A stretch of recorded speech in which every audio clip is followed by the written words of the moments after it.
used to be solid, not falling apart. Things never not okay when you were mine. You used to be honest, not pulling my heartstrings. Every other day you change your mind. Cause when you're high, you call me like I'm lonely. Some kind of little toy for you to wind up when you land in bed and feeling lonely.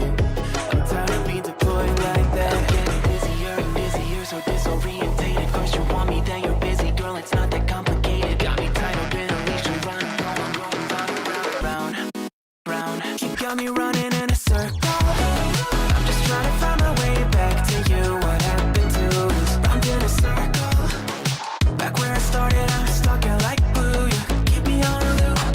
I'm just trying to find my way back to you. What happened to us? Round in a circle. Back where I started, I'm stuck in like glue. You keep me on loop.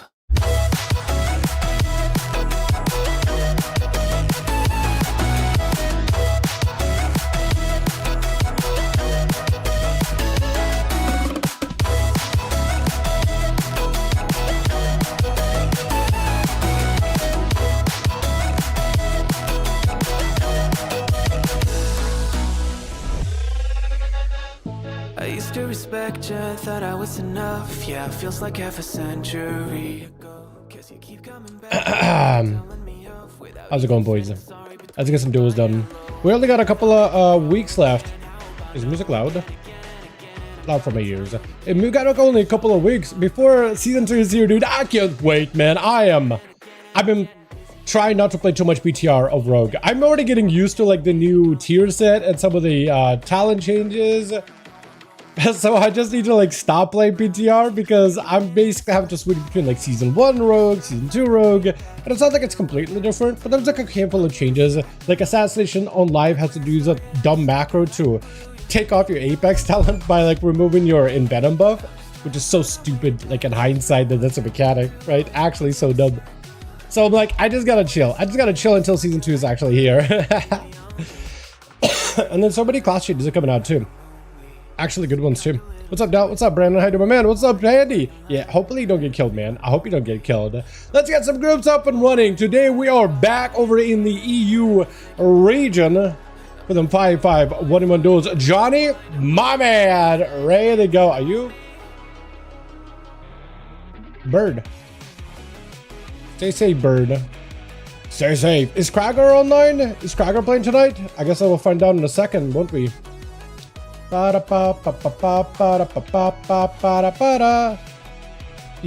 Dragon Attack. Yo, Lemo Lord. Hold on, who is Lemo Lord? What? Hold on a second. Did Johnny get a new character? What the? Is Krager on? Krager is not on. Wait, yes he is. Hey, duels. Let me see if Krager is down. Maybe he'll be down, maybe he won't be down. I have no idea. He's an Okudon. I don't know if he's doing duels on his end or what. UDK? Yo! Wait, like made his second Death Knight or switch your Death Knight over? That's pretty cool. That's pretty cool. I do want to see. 2 minutes and ready. Okay, Krager will be ready in 2 minutes. So we'll be ready in just a little bit. Johnny, thank you for making a group together, man. Appreciate it. Yeah. Dude, are you guys excited for season 2 stuff? I actually am excited. I am not sure about the dungeons though. I am not gonna lie with you, dude. I took a look and I played some of these dungeons, and I am not sure how I feel about them.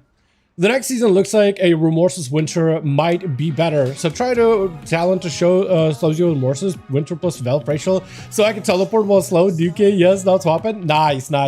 Yeah, having a second character just so you can play like some seasonal stuff, I think is always enjoyable. Plus, also like if you're just like, you know, playing your main, your Amamar gets scuffed when spam and shuffle or BG Blitz, that could definitely be very annoying.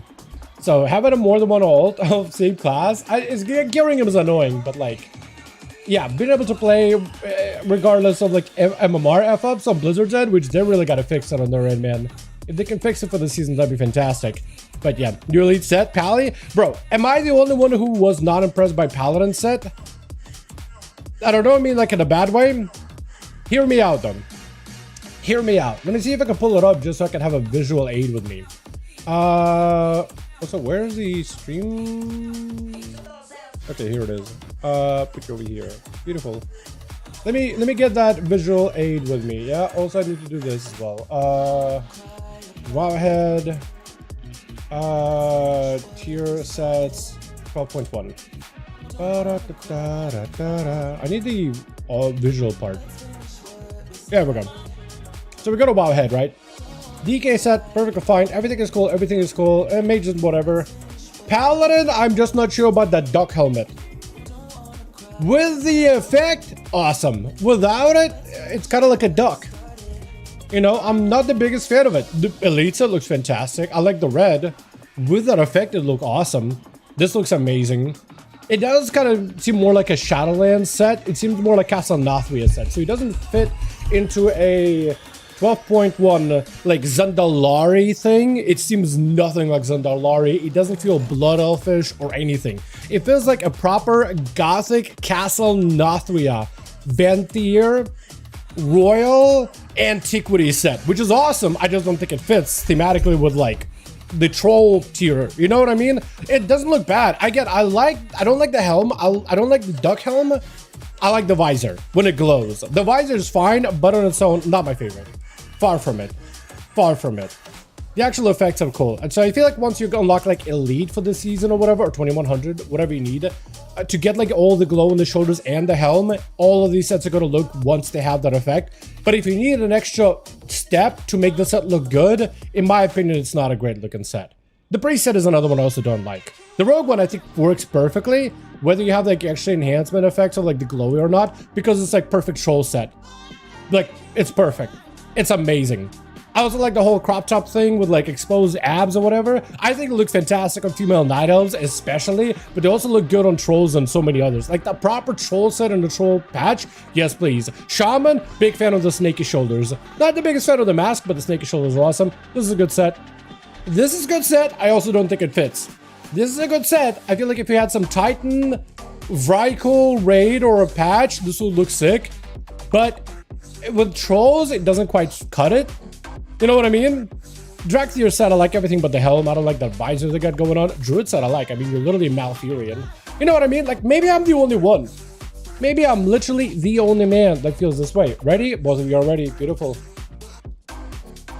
Kragar and Johnny Boy 5 Nagrand 1. And your boys over to Nagrand. Look, disagree with me if you really don't agree. Like, feel free to disagree. Feel free to disagree, because maybe I'm the only one, man. I'm trying to gauge, like, what you guys think. What you guys like or not like. Lost one, a second. Okay, I'll let Kragar know 1 sec, real quick. We need one more real quickly. If you guys do want to find them, they are listed over in the LFG. They just need an extra body. You'll find them under Raids, Legacy. Here we go. There they are. Looking for one more, boys. Looking for one more. Get in here. Looks like Thor movie, the big guy. Which one? It's a frogmouth helm. Yeah, you are right. You are right. It is a frogmouth helm. I don't think frogmouth helm looks intimidating. I think we actually even looked at some of the different helms in the game, or some of the different helms that knights have used, like real historical knights. That helm was not my favorite. Frogmouth. It looked a little like it probably is effective in combat at like parrying, making sure nothing hits your eyes. And it probably gives you just enough visor so you can kind of see, although the helms were like really limited on ability to actually see. They were more for protection rather than sight. You know, you're looking at like a little slit, but you're mostly just doing so your face, head, and vitals are protected. But like, it just doesn't look intimidating. And like in a fantasy game like WoW, when you don't have to worry about like a helmet being like fit for protection, you can just go with what looks cool, right? I just don't know if a frog head looks that cool. Paladin set looks like a destroyer from Thor movie. The Paladin set? Destroyer. Paladin, wait, Thor Destroyer. Oh, that guy, the metal dude from the first movie? I can kind of see it. I mean, that guy looks like a walking tin can. I think the Paladin set looks a little better. Except when his like visors open and his fire belching out of it. That does look kind of sick. I can see why you'd say that though. I don't know. I think the Pally set looks a little better than Destroyer. I love the Pally set. I wish all the Mythic Recolor was Elite PvP. Yeah, I wish so too. Although at least the PvP Elite Recolor isn't that difficult to get. And once you get the 1800, in any rate, just do Battleground Blitz and you'll probably hit 1800 by accident. You'll be fine. Promise you. If you really want it, do BG Blitz. It's fairly easy. Just queue up. If you want to just play Holy, and all you have to do is just go play objectives and heal allies. You don't really have to do too much. with the MMR, if it's going to be as inflated as it was season 1, you shouldn't have any issues at all. Promise you. Now that you said duck face, I cannot see it. God damn it. That's what I'm saying. Like, maybe it's just me, man. Maybe it's just me and I'm not corrupting you boys. Maybe I should just keep my mouth shut. And it's an awesome helmet until Dal says something. That could obviously be the case. I didn't do the post on the community page, so let me do that real quick.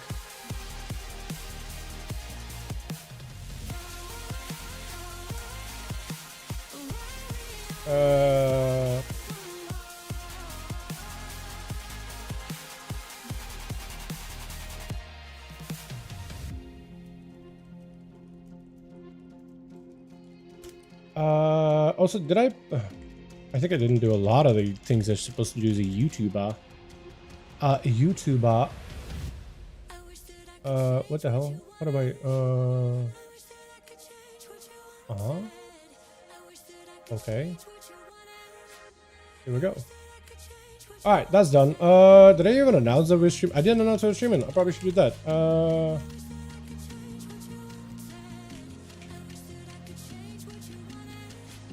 I need to be better at that. This is the one thing I gotta do. Okay, who else can I invite, man? We just need a +1. Who else can I get in? Does Cobra want to join in? Does Bukalemon want to join in? Hey, wanna join 5V5 Duels, friend? See if you'd be down for it. Arabi, hey, wanna join Duels? Maybe Arabi will be down. We just need a +1. I don't think Judy is on. Busy. Toxie. Ooh, wait, Toxie? Ooh, wanna join Duels, friend? I don't know if he's on for it or not. Toxie, I'll ask him too. I'll see. I can join? Yeah, if you wanna, we got him listed over on the EU. They're listed on the Molten Core. So if you find Lemo Lord, that's the guy. That's the boy. I'm go to Glatter, bro. Get it. Hell yeah, bud. Get it. Get the grind done. You got only 2 weeks left, man. So now would be the time to do it. Gotta join yourself. I can't. This character is not even max level. I don't have a max level character. So I literally, I mean, what do you want me to do? Walk around and just be a train dummy for people? Yeah, it's not gonna work super well, man. Unfortunately, that's a good suggestion, but wrong person. Great suggestion, but it hits the wrong person. Good luck. Good, get your pre-mates done, man. Get your pre-mates out of the way. Get it. Alrighty. Switch Rich. I like the names over for the team one. We got us as Handy and the Priest. Andy, you picked yourself. Previously, this man walked in on a Demon Hunter. He played a Hunter. He played a Rogue. Now it's a Shadow Priest. I feel like I literally have played the game now in the hardest mode possible. We got Level Lord on a new Death Knight of Void Elf, Death Knight Radimus here, as well as a total red flag. Is it because they play a red Paladin? Is it because they're a red Palitoran? Is it because just all red? The Gladiator mount, maybe? We also got this Toxic. Is this Toxic? No, it's not Toxic. It's Toxic Doctor. I thought it was Toxic for a second. Kragar, back in the Fury Warrior. Nesmeshka on that Rogue. Oladius is the only Evoker these days, so you would show his face and duels. We got What Was That? As well as a Rhetoric. Dude, look how many people are running Adaptation. Then again, if you're seeing 2 red Pallies over on the other side, I mean, this man literally tells you, oh, that's a fantastic looking mount. This man is like, hey, 2 Paladins? Now that is a real red flag. This guy, what was that? I'm assuming he's burst so fast. That's what people say when they see this man. Trying to see if he can control freezing. Does get the Diamond Ice freezing trap over on the Paladin. He's going to pull back immediately. Getting out of there as soon as possible. As it's just going to be more nades after nades. Toxie actually doing a decent bit of damage. What was that? Not actually going for a self-heal? At least not for a second. Maybe he was waiting to see if Toxic was going to mount up and close the gap. Trying to close the gap himself. Stunned before anything happens. I think that is going to be a freezing trap yet again. Does go for the trinket. Toxic does have at least a way to stop the other target completely in their tracks with no way for the damage to break. Or for them to actually get a heal. Second stun. Actually, I think that might have been the first stun to follow up with a binding shot. Toxic with a turtle shell. Looks like he's out of options. Actually burned through quite a few defenses. Does have 2 more walls, but looks like he's going to use them in order to potentially secure himself. Big burst. Back it up out of there for just a second. Got himself range damage. Pally trying to see if he can keep some pressure. Every single one of those mongoose bites from afar is actually hurting. That's going to be Toxic taking a lot of damage. Full burst. Does he have anything to follow up? He needs every defensive paint out for a second. Needs a wall. Needs everything in order to keep himself alive here. Does have technical lots of burns, but unfortunately it goes down. Still the chakram. Ripping right through. What was that? Not enough to take him out just yet. Maybe forcing out a lay on hands out of the Paladino, however. With Radimus trying to go for a stun, keep it his distance. Just keep it his distance away from him for a second. I like this man's... What is this? It's like a little... Is this is Wrath? No, Wrath. This is what? A little bit of TBC, a little bit of vanilla set? I like this whole red garb he's got going on.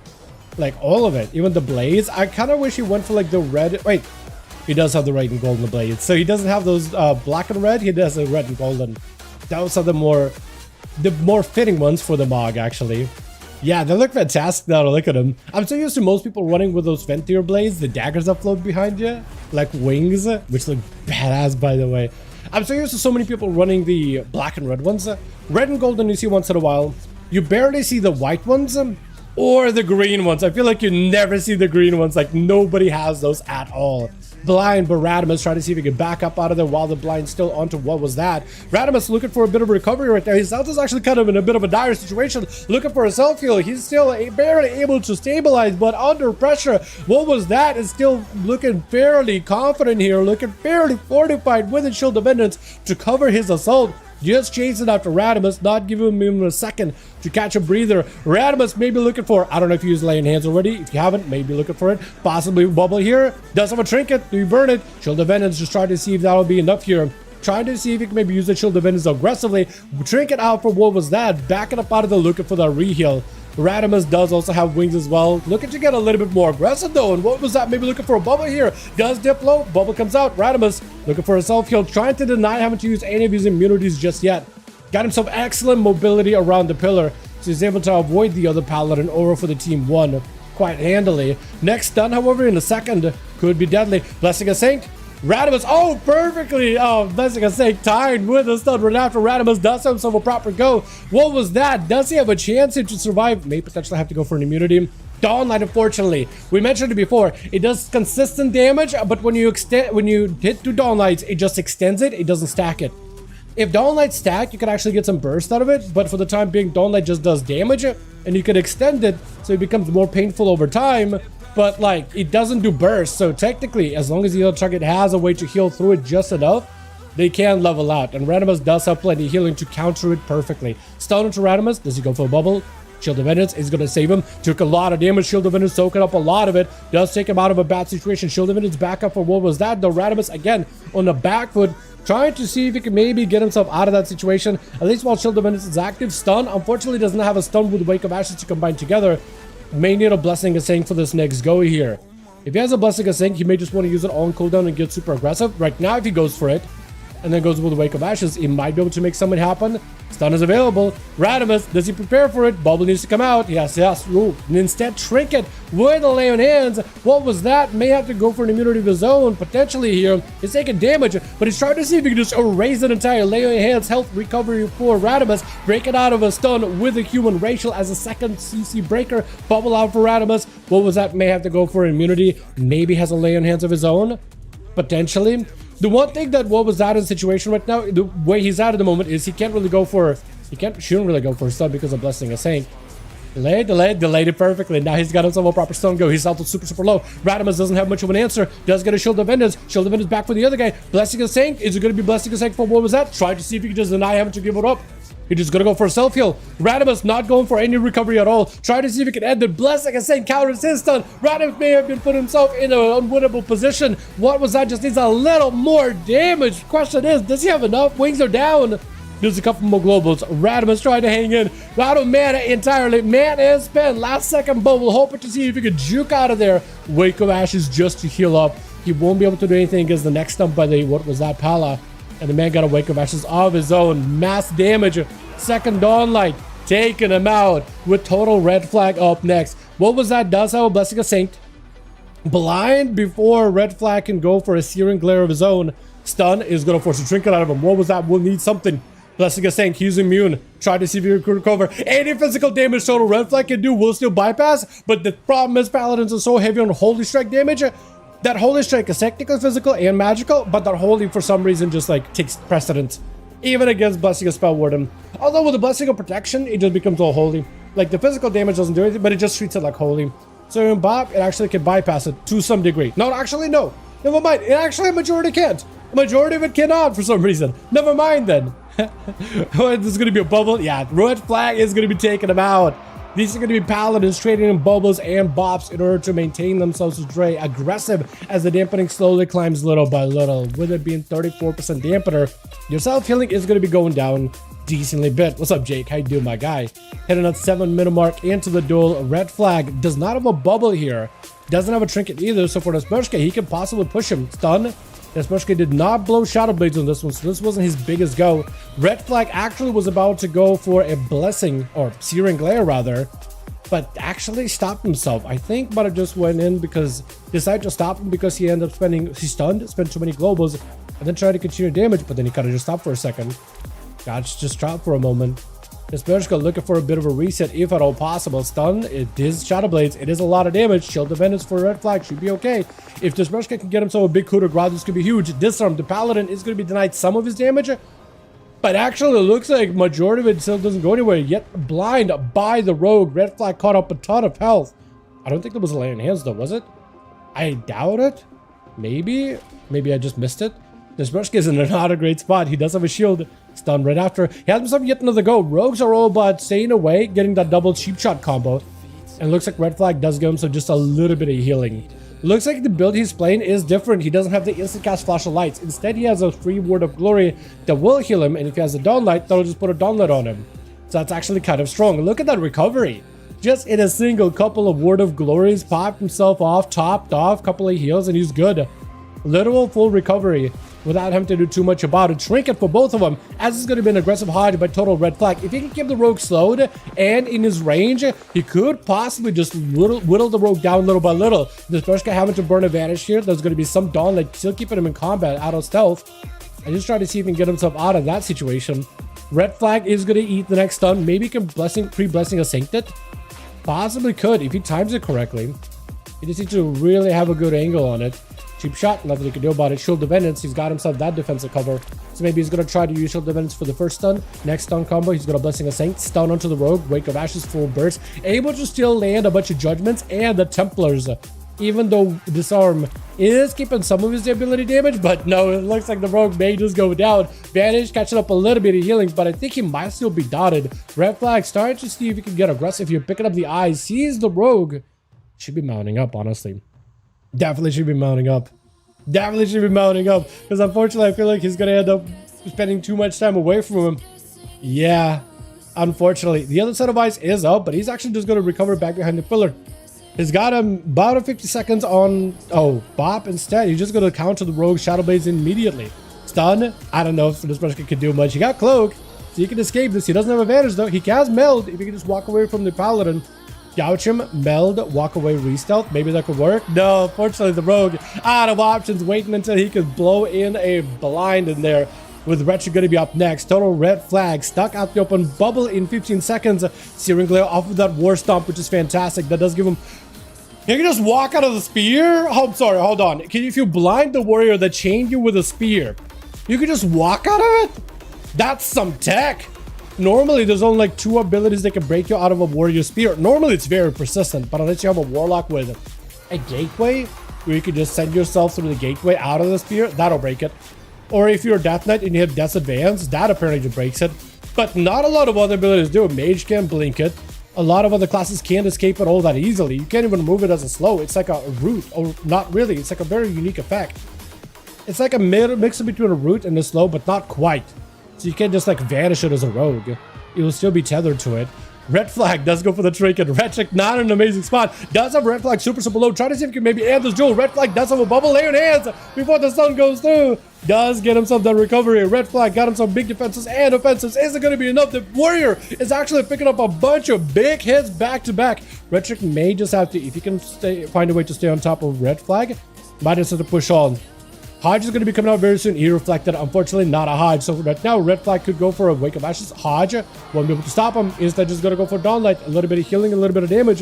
Retrick not going to feel good. Does go for Commanding Shout. Retrick, now you need the procs. Now you need the damage. Now you need to stay on top of this guy as best possible. Try to see if you can force the immunity or cheat Death Rider out of the Warrior. The Warrior is stalwart. Big leap, stun around the corner. Bubble is available for total red flag in case he needs it. Retrick trying to see if he can escape it, dude. These pally subs are brutal. Searing Glare off with a War Stomp. That is brutal as well. Spear is available though. Won't be able to dodge the spear. Also, does have the spear, does have Avatar. That's going to be his cheat death mechanic. Red flag may just have to bubble. Yeah, just bubbles it. Retrick trying to see if he can shatter throw. I don't think it'll be enough. He's going to have the cheat death proc. Unfortunately, the Paladins reign supreme. ONYXIA is trying to see if he can maybe take him down. No bubble, no bop available. Leon Hands was used, got himself a beam, might be able to maybe get past him. ONYXIA, this could be an opportunity for him to maybe make something happen. Next few classes, Shadow Priest I think won't be too bad for Evoker. Uh-oh. He can't control the beam, unfortunately. He literally can't control the beam. Wall's out for total red flag. Beams are on him for a second. ONYXIA is trying to see if he can get himself an angle. Wall to make sure he cannot get interrupted. Unfortunately, it was a kick that came in right before that wall got through. And ONYXIA, oh my, the damage of the beam does enough. Grip immediately by Leo. Instant immunity for ONYXIA. Unfortunately, Leo did not go for full burst just yet. ONYXIA does have a wall here, but that's going to be a stun. Nothing you can do about it. Reaper's Sight is going to rip right through him with Krager being last one left, man. Paladins, boys. Paladins, man. Besides the Feral Druid, I think that's the only class that has this much crazy self-healing. Disarm onto Leo, leap by Kragar.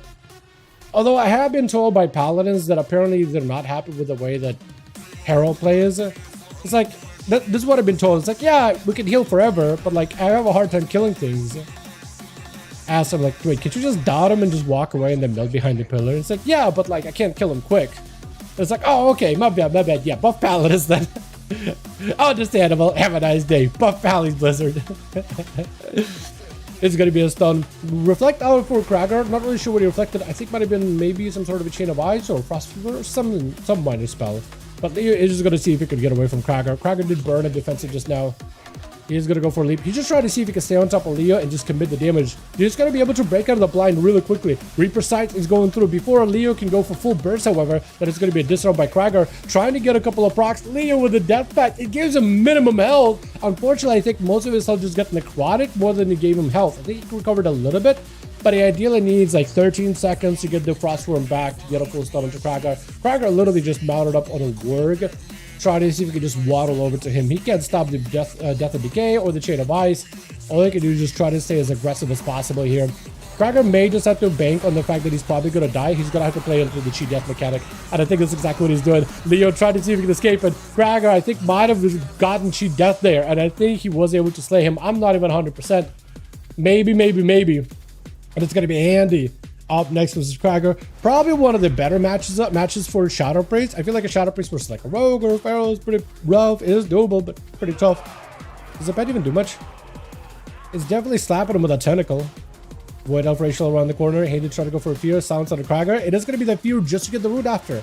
I don't hate it. Into a big old Void Volley to follow. Krager is actually going to go for Fear. Looking for a reset. His monstrosity just kind of like scrambling and shambling all over the place. Spear down. Does at least get some dots on the Krager with yet another Void Volley. Is it going to be enough though? He tried to get himself more pets up and running. I do wish the pets for Shadow Priest, like, they really slapped a little harder. I'm sure they do decent damage and they generate good resources, and that's probably why priests play them. But I kind of wish, like, the pets, like, if you played a pet build, you almost were, like, a Demonology Warlock to some degree, right? Pets are a significant portion of your damage. But maybe I gotta take a look at the logs. I just never really see. I see with Shadow Priest mostly majority of the damage is the Shadowboard Madness. And he's just gonna send the Rift, but he's not gonna go for a full channel. Just gonna let the bowling ball fly. Krager got himself a little bit of defense. Quick interrupt onto Handy. Not on Shadow, however, so he's able to go for disperse. Pets are attacking Krager, ripping through him little by little. Is that pet doing execute damage or is it doing like high health damage? Krager unable to really heal with that Shadow Fiend on him, but unfortunately the Warrior has more than enough damage just to finish off a Shadow Priest. 2 for red flag, plenty of damage for this man. Actually, I think should have been 3 actually, because he did kill a warrior. And then what was that with plenty of damage, plenty of healing? Paladins are kind of unmatched, huh? At least in a 1v1 setting. Actually, very, very strong. Let's see if we can get us another going. Krager and Johnny, let me know when you guys are ready. I will when we have a spot. Looks like Toxic does want to join in. Ready? Beautiful. Let's send this again. First duel, a long one off the bat, man. Let's do Toblerone. Let's get some good caster. Big. How many casters do we even have actually? Oh wait, we have an evoker. We have a shadow priest. Is that all we have? We have 2 warriors. We have a rogue. 2 pally. I guess for Toxic Doctor, a big map is going to be good. For Handy map is going to be good. Olenius map is going to be good. Nesbeshki is going to like a big map. Rogues like this one because it's plenty of room to reset. I think Kragar and Ritrick fine with this map. I think it seems like not that bad of a map, honestly, for a lot of classes. But it's definitely one of the better maps for casters. Exclusively casters. They just mark it as 500, I guess. I guess.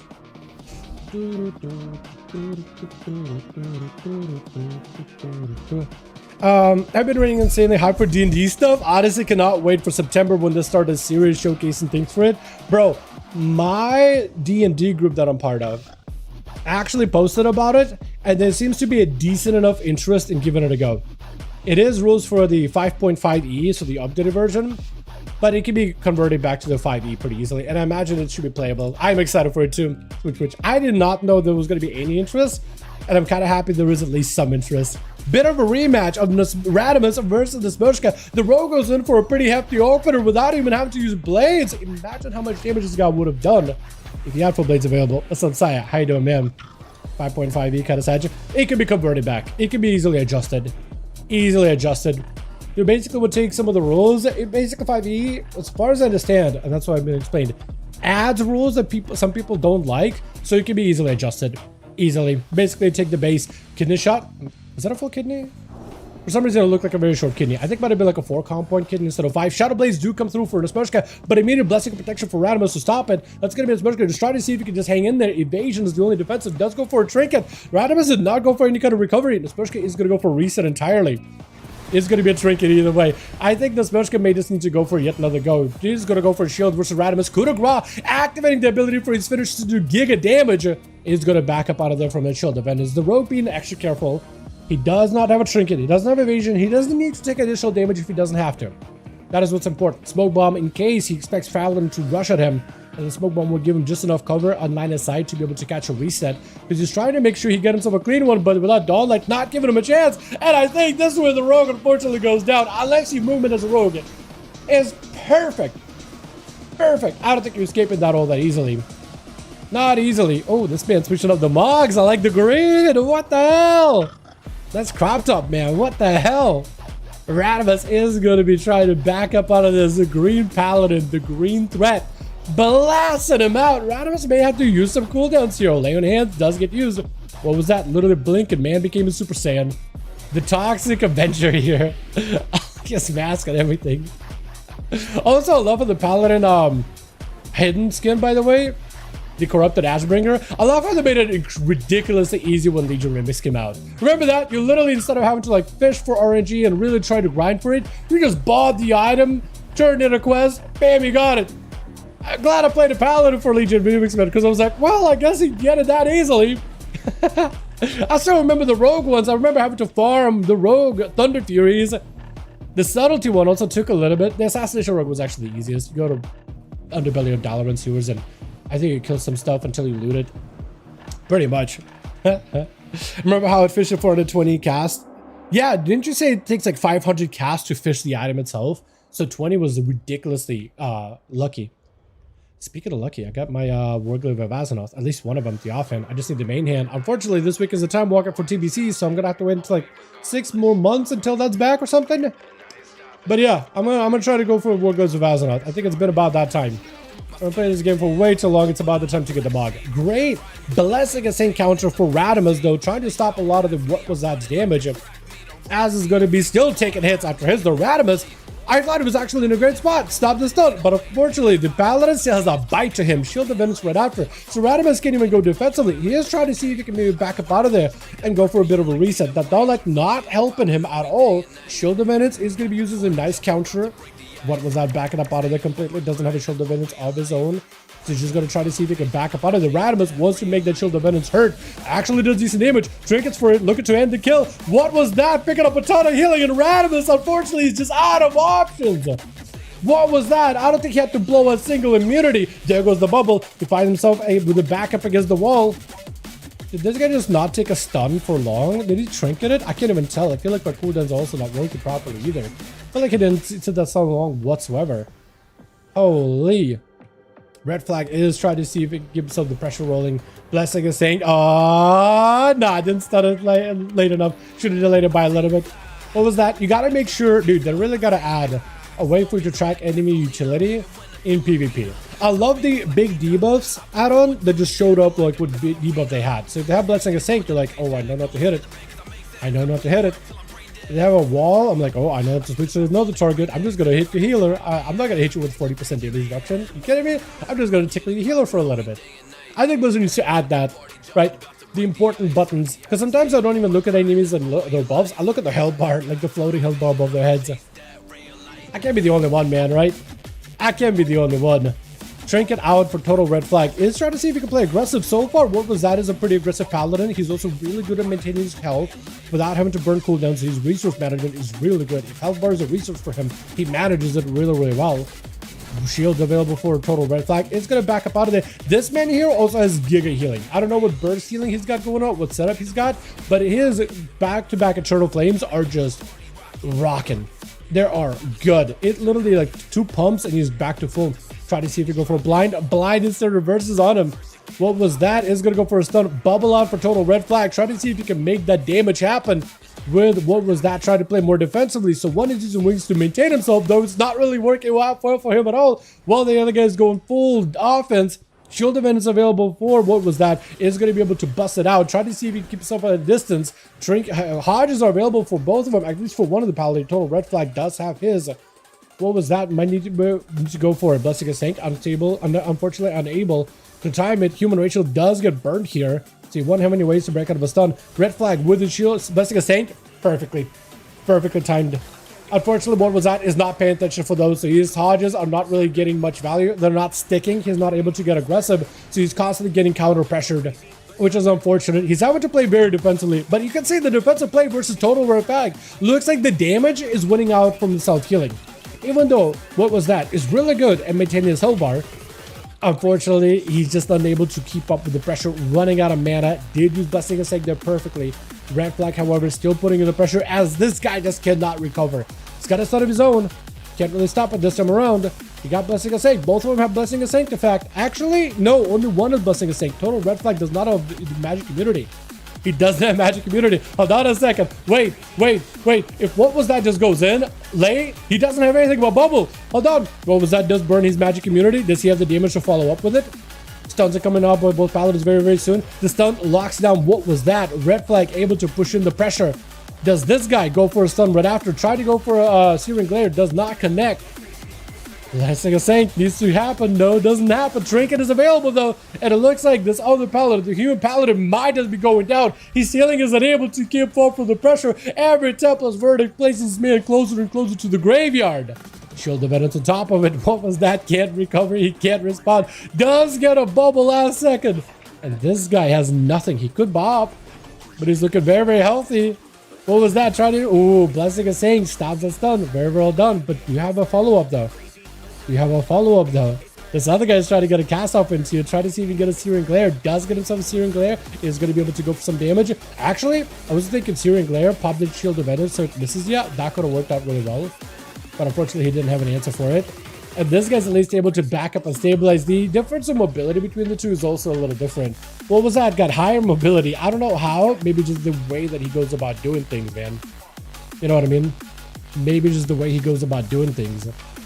And Red Flag does go for a proper stun. Trinket to follow. Wings, Blessing of Saint available. Has a Hodge. Delays it. I think he's watching out for those things safe now. If he wanted to have a go, he doesn't have anything though. Unfortunately, under a ton of pressure, there goes the Hodge. Gives him a breather just for a second. But is it enough?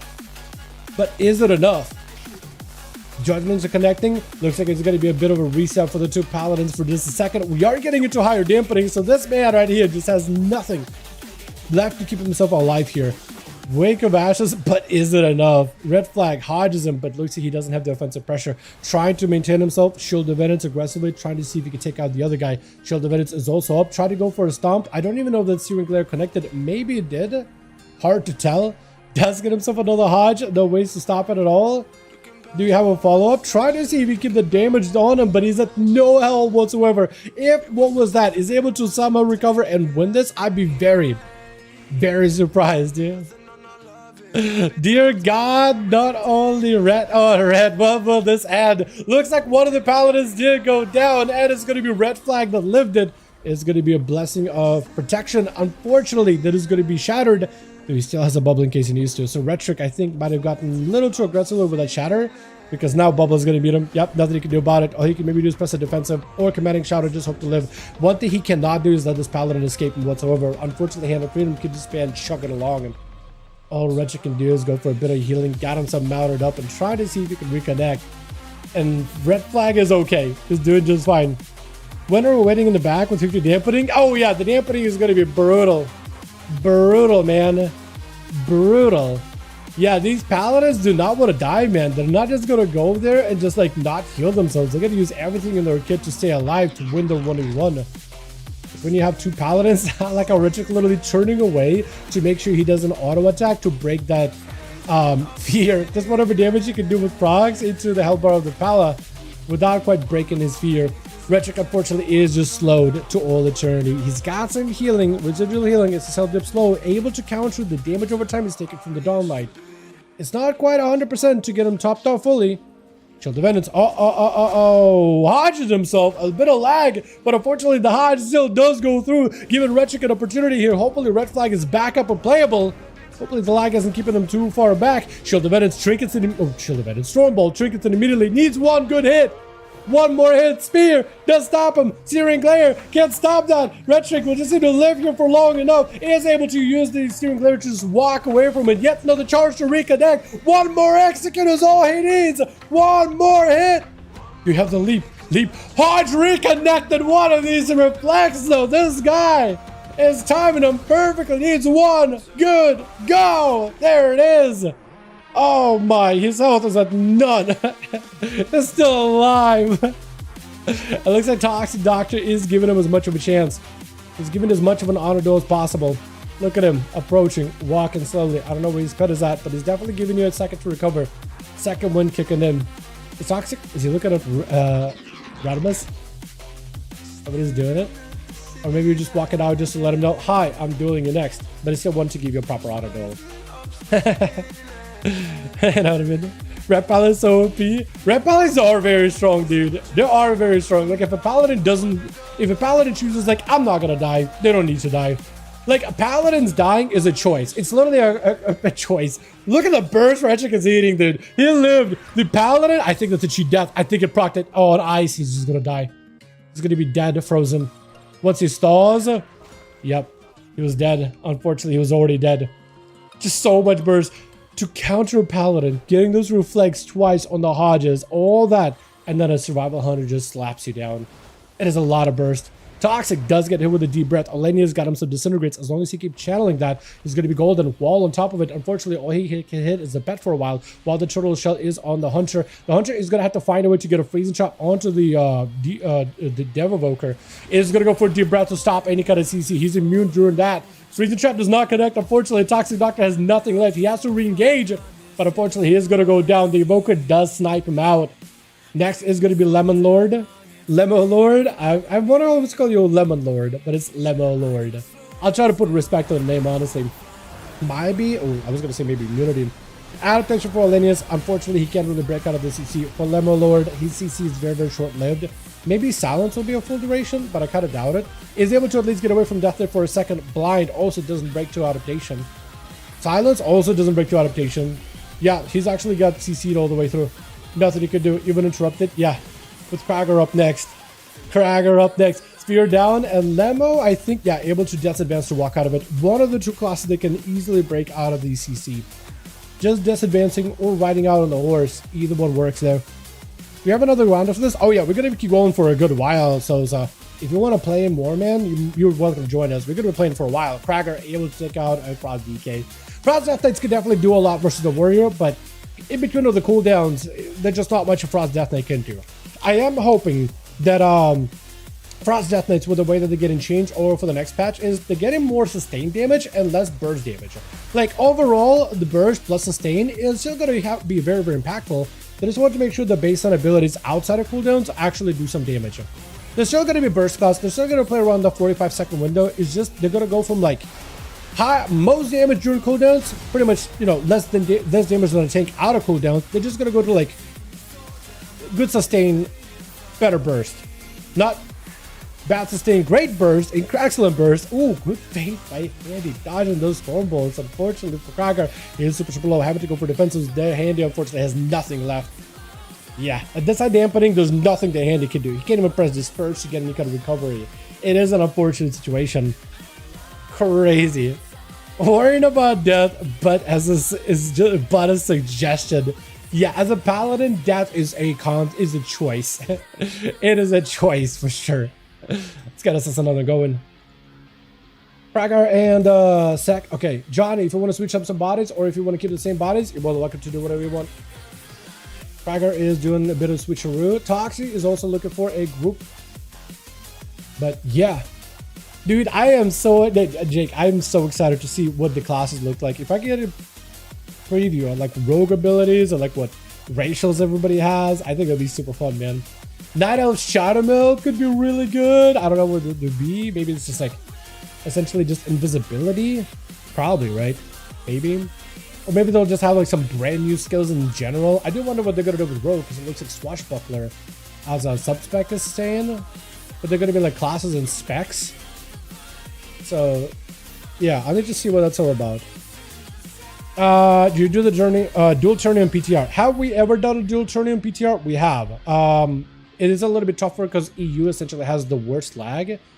But if there's enough people, it's worth it. The participation in PvP for PTR, I feel like has gotten lower. And again, PvP participation, as Bliss says, has gotten lower in general.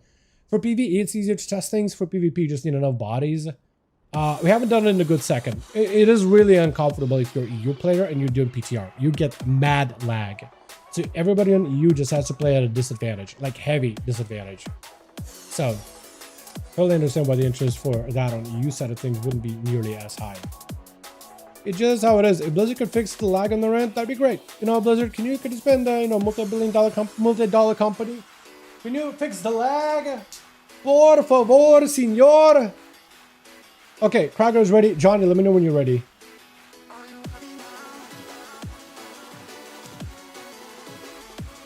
Double checking with Johnny. Seeing if they're good or if they need more bodies. Go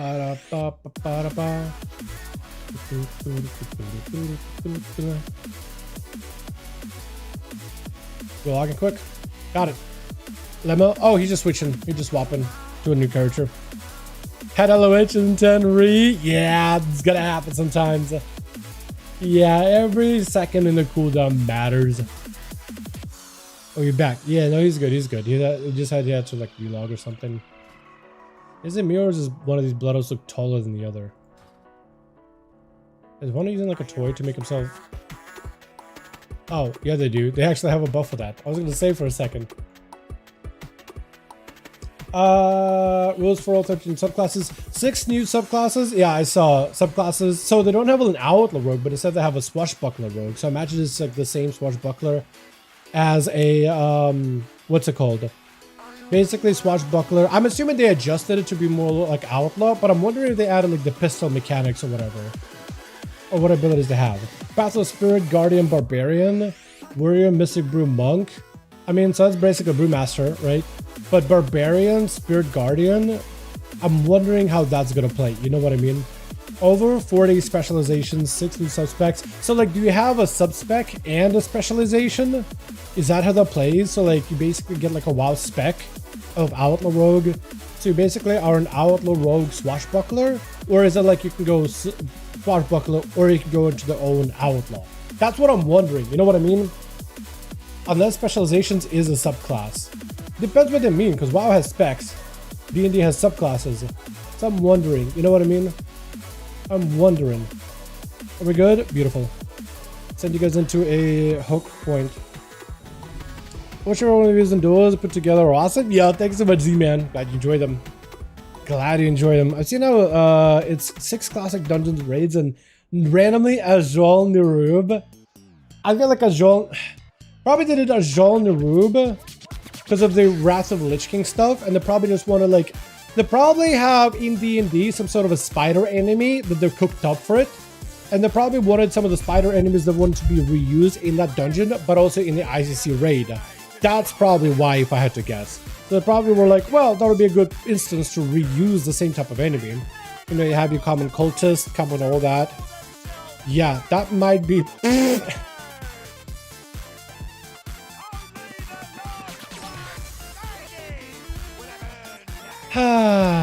Switch. I guess we should introduce these boys. I was talking about something and I just saw some of these names. We got Kraken, we got Smushko, we got Alanius. Hopefully this man will get a proper play. We got Retric, and what was that?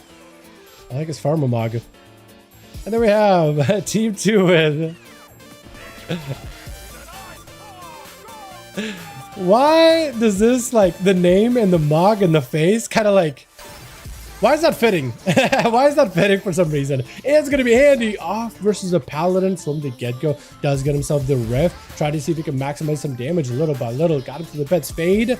But unfortunately unable to dodge the Hodge. As is going to be a full go by the Paladino. Andy is going to take a lot of damage. He's got pets. He's got a little bit of self-healing. Decent damage onto what was that. He got more support coming in. It's going to have to go for a disperse here with PI. Unfortunately, having to go for a heal really aggressively. He's going to be down on the big defensive for a good second. W name, honestly. I'm wondering if it's because D&D rules might be allowed to make Dracthyr Druid. They did say something about Tauren Demon Hunter and Undead Paladin, and I'm pretty sure you might be able to. I don't think there's going to be any restrictions at all. It just wouldn't make sense for D&D. I am excited. I think it'd be kind of cool. I think that would be kind of cool. Yeah, I do. That's why I want to see more about it. I want to hear more details, to be honest.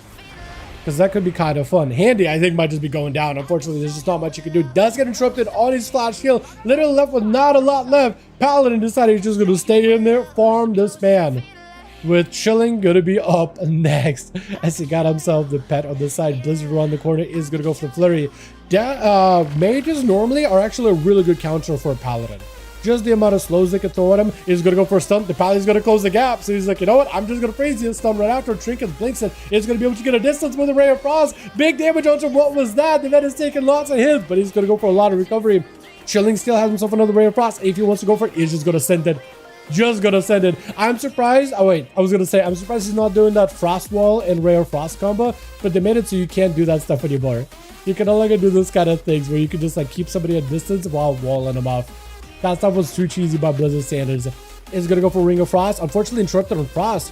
That's going to be kind of rough. Does have a block in case he needs it. Is going to go for a bit of shielding as well. Does he not run double block?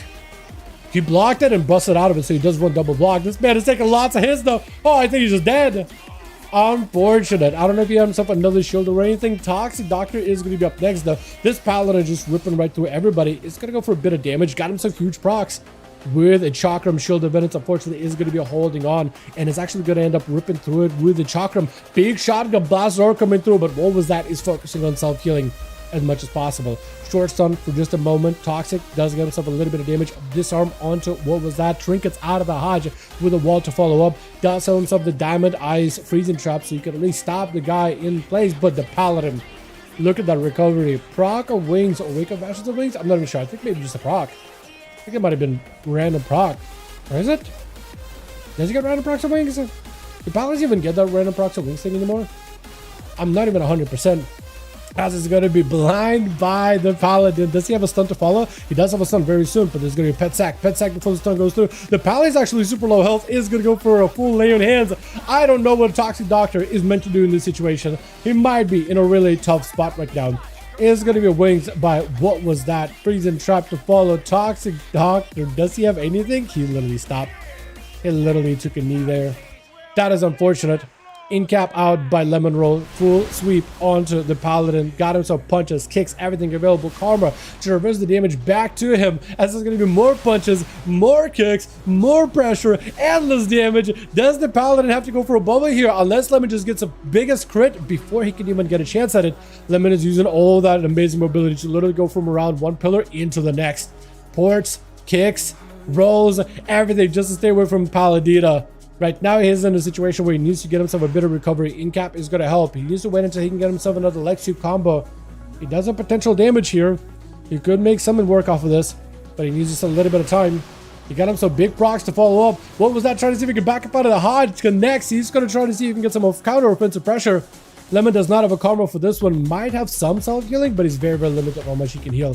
He's having to go for damage. Bob to follow. I don't think he can really stop him. Let's try to see if we can escape. Is that enough though? Big kick. Oh my god. Holy. The Paladin, dude. You blink it and you miss it.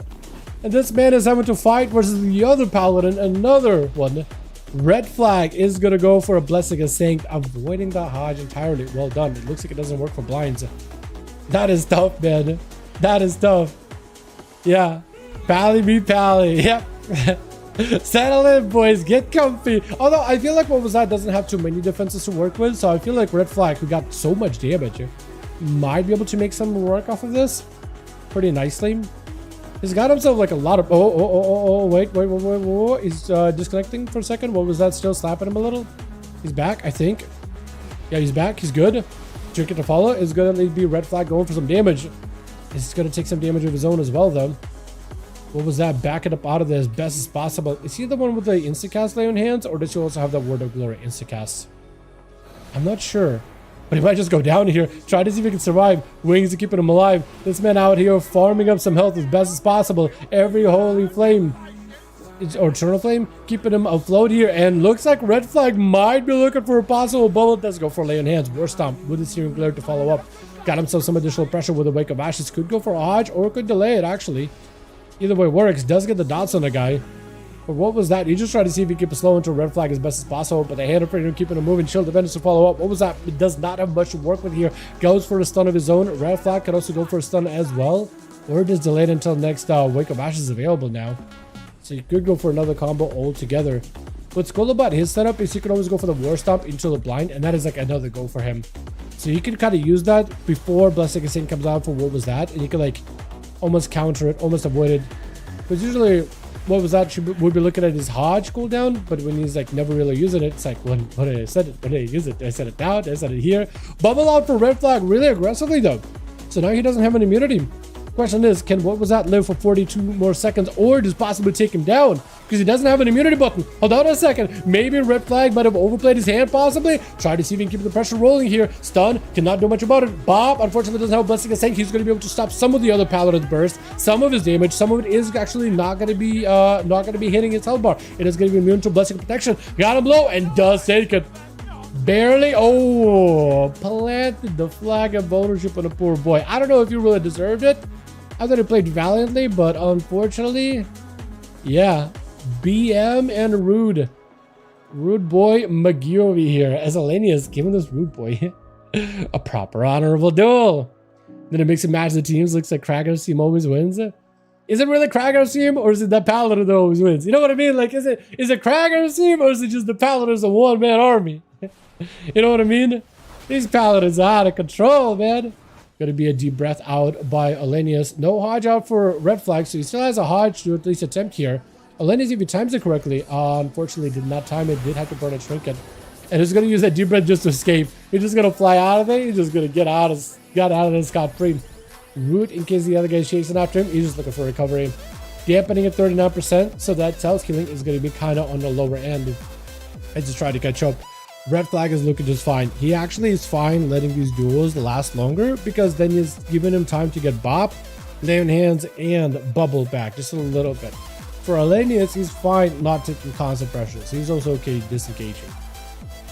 I do wonder if it's better for Red Flag to chase after him or keep it at a distance then, because dampening is going to get up there. But I think if he thinks he can take down Alenius, then maybe use a Bubble for Nesmershka. bot maybe for one of the warriors and just dot him and run, maybe he'll be okay, just waiting for stuff. But he might need to get aggressive with the next two guys. Arms warrior and 1v1. They can do good damage. Self-healing is used to be kind of okay, but not it's okay. It's doable. I think right now Fury is just a little bit better for that 1v1 because of the cheat death and the self-heals you got. It's just a lot of pressure too. Elenius does go for the wall. He's going to take a decent bit of damage, but that wall should actually help him stabilize a decent bit. Although he's playing very, very defensively for the time being. Unless he can, I think really Elenius would rather, I think Elenius would be in a much better position if he could get the Paladin away from the pillar and then just beam him down as much as possible. Now that Pally did burn a Lay on Hands, or not Lay on Hands, Hand of Freedom, I think this could be a good opportunity for Elenius to actually make a play.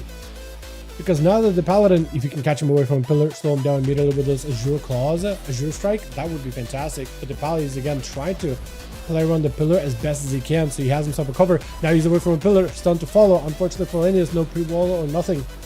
He just has to take the damage to the face. Does go for immunity for a second. Again, you see the Pally backing up out of there. He's going to play around the Dawnlight as best as possible, making sure the Dawnlight is on the Evoker.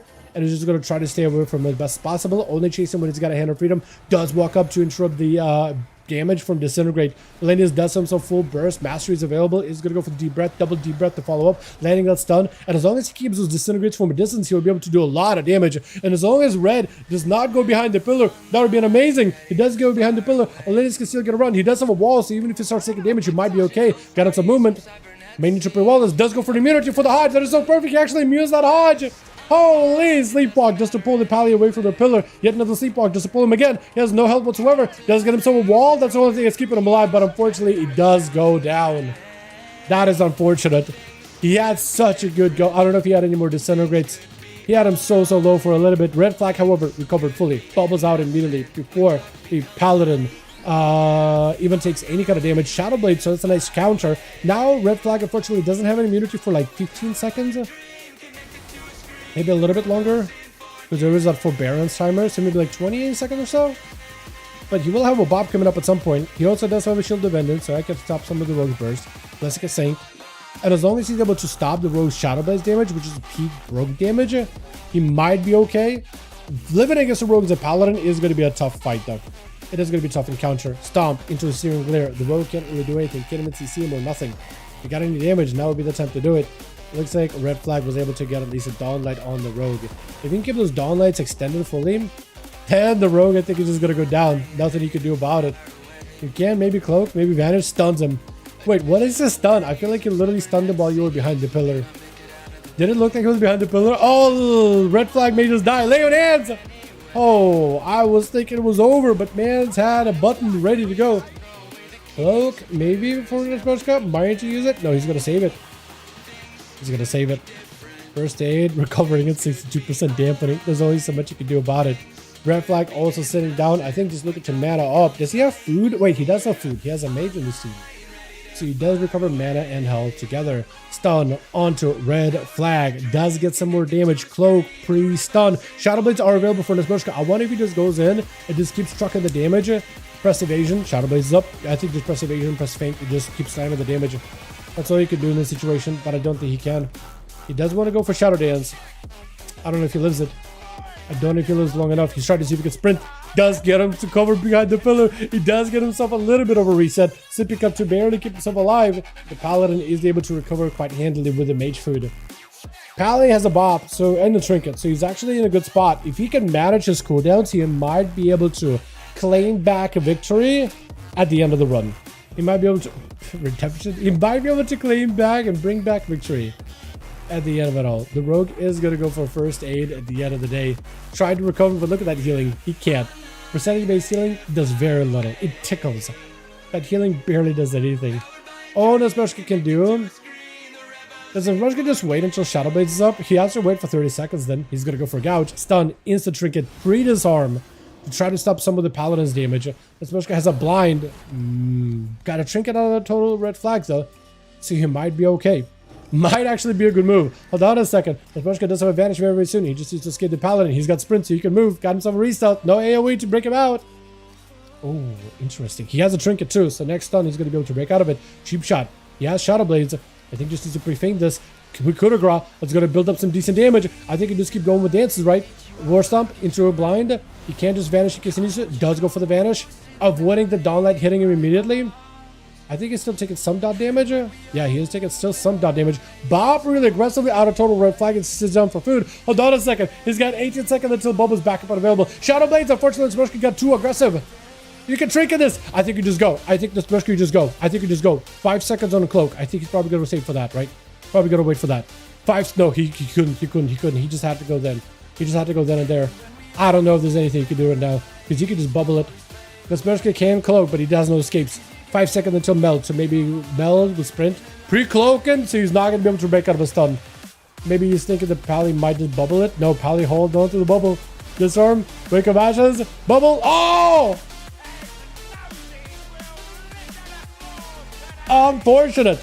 This is why, as a paladin, make sure you always save a global, if not 2 globals, just to bubble. Don't play with your health. Literally, when your health does not load, just watch your health bar and get ready to press bubble. Insta. Don't think of any other button. Man. Let's get us another going. Johnny and Krager, let me know when your boys are ready. We'll send another one. This is why you always got to make sure you save a global for a bubble. Every time. You cannot be playing with fire. Because he definitely would have had it. Looks like Krager is going to be switching up, or possibly switching up some people. We'll see. Johnny, let me know when you're good. Also, they got class tuning over in the PTR. Let's see what they got. Rogue Order Hall from Legion. Man, I remember that place being filled with people. Blood DK has been overperforming in AoE and low target wave, so we're pulling back the damage. Blizzard doesn't want you to play Blood Death Knight. Confirmed. What the hell? AoE has been higher than intended. I'm okay with it.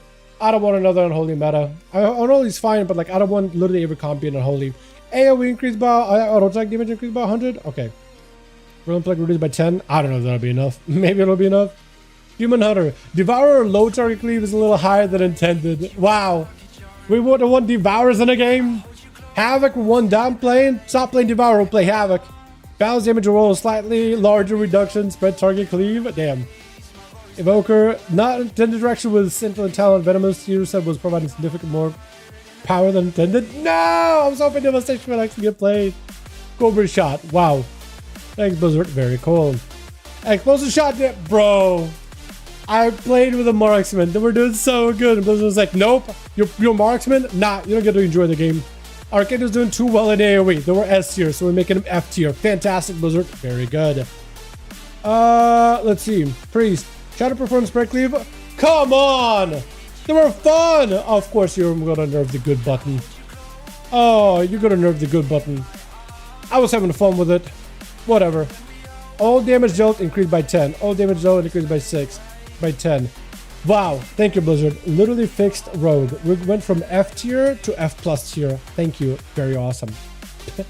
I don't think this will be enough for a subtlety. I really, yippee, 10%. Yeah, even the Rogue Discord is making fun of it. Like, yippee, 10%.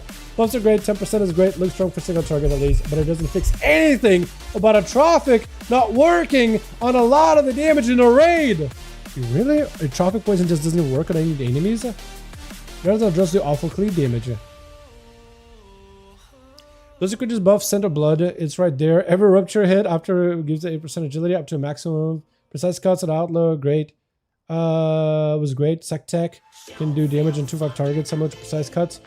They're always way to fix. Come on. Yeah, even outlaw, they could have done something. Yeah, Rogue for some reason didn't do super well low target cleave. You gotta have like a 5 target or 1 target. 3, 2 is kind of got weird. Where it used to be really good. Man. Oh, PvP tuning. Only 10. Okay. At least it's PvP tuning. At least I found stuff that was a little out of whack. Beautiful. We are ready. Send you guys into a down sewers. 10%. I mean, 10% is 10%, right? I don't want to hit 10% less. I don't want a 10% nerf or the fun ability. That's like core. Personally. You know, just me speaking. Just me personally speaking. Oh, just Zavada Surge, W. This Selena's nerfs? Yeah, Selena's nerf, but Selena's was doing really good. Think about leveling a red. I think maybe no, too many of them. You know, everybody's playing a ret. They're definitely very popular in this expansion and the last expansion. I say, if you can beat them, join them. I say, why not? Level yourself a red paladin just so you can enjoy what it's like. Hi, what is that is here? I just want to say, red flag is the worst red ever. 3 times killed me with full CDs and PM, 0 respect. I mean, he's a red paladin after all, right? He is a red paladin after all. He is a red paladin after all. So, you know, it's like having a rogue planted a flag of ownership in you. It's like, well, he is a rogue. To be fair. Which. Some classes, they do be like that. We got ourselves, it's going to be first. Olanius first up, but who's he going up after? It is going to be a Red Paladin. I don't think he's got to play a Red Paladin with full cooldown so far. So there's going to be his opportunity here. Sleepwalk to try to see if he can get some CC on the Paladin, but it looks like he actually ended up getting too far away. Used the immunity a little aggressively. I don't know if he meant to or not, but does still have himself those disintegrates from a distance. As long as he can land those disintegrates, he's able to go for a lot of healing. Needs to make sure he always has line of sight of total red flag. Is going to go for another deep breath as the Pally is getting close. And he's got himself that movement while casting. Red flag going for full re-heal. Try to catch up. Olanius does have a wall in case he needs to. Getting interrupted, but still has access to a wall in case he wants to. Needs to be very, very careful with the Hodge. But I think so far he's been able to dodge and immune Hodges. He's going to go for a quick sleep. Try to see if he can use movement while casting in order to heal himself back up. Olanius still has full burst technically. He is going to sit down for some food. Try to see if he can get himself some mana real quickly. It is going to be a little bit of damage out though. He got himself walls, so he's at least able to maintain himself. Full mastery buff is damage is available. So he's got full burst right now. So he's peak damage right now. He is doing peak output. Also a ton of procs. Fire breath is available. Unfortunately, it's going to be worse up with a bit of the blind. Lenny's does have another wall in case he needs to. Shouldn't need it for a while though. Is going to go for sleep. Is going to be trinket on red flag. Does he have enough? Is going to go for fuel immune. Just trying to see if he can deal with the Pally damage. But Pally is just going to go turn run and go for self heal. Deep breath to follow up. So it looks like Lenny's being very careful when he uses deep breath, immunes, and movement. Trying to see if he can just counter any kind of pressure out of the Paladin while also doing damage his own. But Pally so far, even though his health has taken a bit of a beating, it hasn't really got chipped down too much actually. Olanius does have immunity. Hodge is going to hit him. He's going to have adaptation, so that's going to help him out a ton. Wall is available, so whatever damage over time that total red flag puts on him, he is going to be able to at least recover it a little bit. He needs to get as much damage out as possible into red flag while he's got him here. But unfortunately, he can't stand next to him. Sleepwalk for a second just to separate for a moment. Does he have any follow-up? He needs mana. He needs food. He technically should have mage foot on his team, right? So he should be able to at least just get healing too from Jaina. If he's careful, does go for a bit of a immunity, but unfortunately it's not going to connect. Hodge is going to hit him way too soon. Made to go for an immune of his own as soon as possible. Dude, doesn't take too much damage. Yep. Has to go for immune for a little bit. Stops the damage in place for a moment, but that's about all he can do. But he's going to still take hits after hits. Sleepwalk unfortunately does not connect. Blessing of Saint doesn't stop the sleep by the looks of it. He's going to hit the Pally with deep breath, fire breath to follow, but unfortunately the Evoker just doesn't have that much damage to follow up. Yeah, the self-healing department of Evoker is very, very rough. Shifra Punk. Punk is going to be up next. I haven't seen Punk here in a hot second. It's going to be Hodge out for red flag right after. Trinket to follow. Red flag does still have all the immunity button, so it's going to be another Paladin Brawl. Question is, can Shifra or Punk, I guess I should just call him Punk. Punk the Paladin. Can he, Punk, put out enough damage to just keep red flag on the back hoof? What is that back foot, but he does have hoofs. Look at them little hoofs. Look at them little hoofies. Look at them hoofing along. But he can maybe keep on the back hoof. It just put pressure enough to break the Pally, or at least start forcing cooldowns out of him.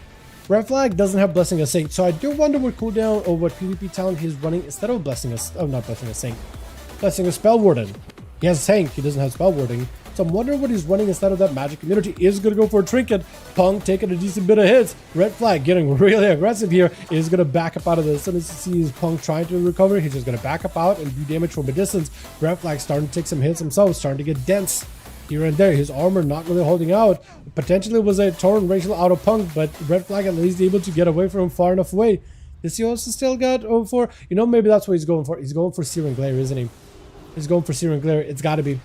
Stun? Does he follow up with Searing Glare? No, he does not. Looks like Punk actually might have a PvP, or no, not PvP, but a class challenge that actually has him sit and stuns a little bit less long. That, or maybe that was a Spell Warden that I just missed. That's like a Saint, you mean? Dude, these Pally buffs that they put up, Saint, Spell Warden, so many different blessings, like Blessing of Freedom, Blessing of Sack, Bubble, Wall, But Blessing and Spell Ward and Blessing and Saying, sometimes I do get them too confused. Like, I know which ability I'm talking about. I know what it looks like, the visual. One is a yellow shield above your head. The other is like a golden white or white bluish shield. More or less. But names-wise, I always get them too confused. It is going to be a rebuke. Punk, actually under pressure, might be looking for a bubble here. Punk also does not run Spell Warding either. So that's interesting. Interesting. Reversal of the damage. Red flag is on a back foot again. Back who? Again. Is going to maybe have enough damage. Try to keep the pressure rolling as best as possible. Is it enough? It is going to be a stomp with a Searing Glare for just a second. Doesn't have wings yet. Should have him now. Now his wings. Shield defense for both. It looks like Red Flag is still behind on health unless he can start stabilizing. He's able to break through Punk's shield defense really aggressively, really quickly though. So Punk is going to take a lot of damage from the shield defense. May need a bubble, and unfortunately that damage with the shield defense and the hammer procs is more than enough. Again, you got to save a global. Always bubble every single time. Thanks to those, Mr. Dalaran. Good luck, guys. Thanks so much for coming by, Zor. Appreciate you, man. Bubble, stun, and that's going to be a full Ray of Frost. Is it enough? Quick trinket with an interrupt. Jaina just trying to see if he can go for as much damage from a distance. May need to wait until they get himself another big go with a Ray of Frost. I wonder if Jaina is playing the Frostfire build or if they're playing the... No, they can't be playing Frostfire. They have to be playing the... Spellslinger, right? Is going to go for that altar to try to see if he can get himself that health back, but Haj is going to hit a blink to counter it immediately. Got himself some distance. Spike doing a decent bit of damage, but just not quite enough. Jaina will need a little bit extra here in order to take down Flag. Does maybe wait out for the stun. He can go for a full proper stun. Block having to be used, but unfortunately mages no longer have a way to heal while in block, so their self-recovery is actually very limited. All they can do is go for shields. Maybe sit down for mage food. But with that downlight, it's not going to be easy. Got him some shields. Breath for a second. Poly to follow. Is it going to be full stun? Yeah, he's going to go for a full stun. Isn't enough though. Glacial Spike. Rare Frost does not stun the Paladin. Wait, didn't stun the Paladin. Hold on a second. Did the Paladin just immune the stun or something? I'm sorry, but what? Did it take too long for it to rank stack up? Because you got to get stacks until it hits 4 or 5 in order to get the stun. And that's going to be Red Flag, blinding Krager, so you can just walk out of the spear. Krager reconnecting with the Paladin, get himself the big stumps. Hodge is going to be able to Zerkers it so he doesn't sit in that stun for long at all. Defensive stands while he's still taking damage, looking for a bit of health recovery. At some point, Krager, I think, may just have to go for like a stun and then go for some offensive raw power. He's trying to see if he can get a bit aggressive with that Berserker stance. Stun does connect. Does he have to go for a defensive here? Big execute. Krager unfortunately cannot do much here. May have to go for a defensive stance. Maybe a commanding shout just to borrow on some health. Does have to go for a commanding shout. Is going to have to go for self-healing. It's also just taking way too many hits. Does he have a way to reconnect with the Paladin? Paladin does jump down. Maybe if you can reflect a Hodge back at the Paladin. He has a Hodge now. I don't know if you try to reflect it. Unfortunately, Reflect does not come through, but a trinket is available. Kraken is taking huge hits. He's got himself a shield. Breaking away from Pally, slows it. Is able to finally get some meaningful damage. Pally, main to go for a bubble. Big execute. Is that enough? One. Oh, before the big execute goes through, Kraken having to go for another leap. Defensive stance is available. Just try to see if you can live this here. Reflect.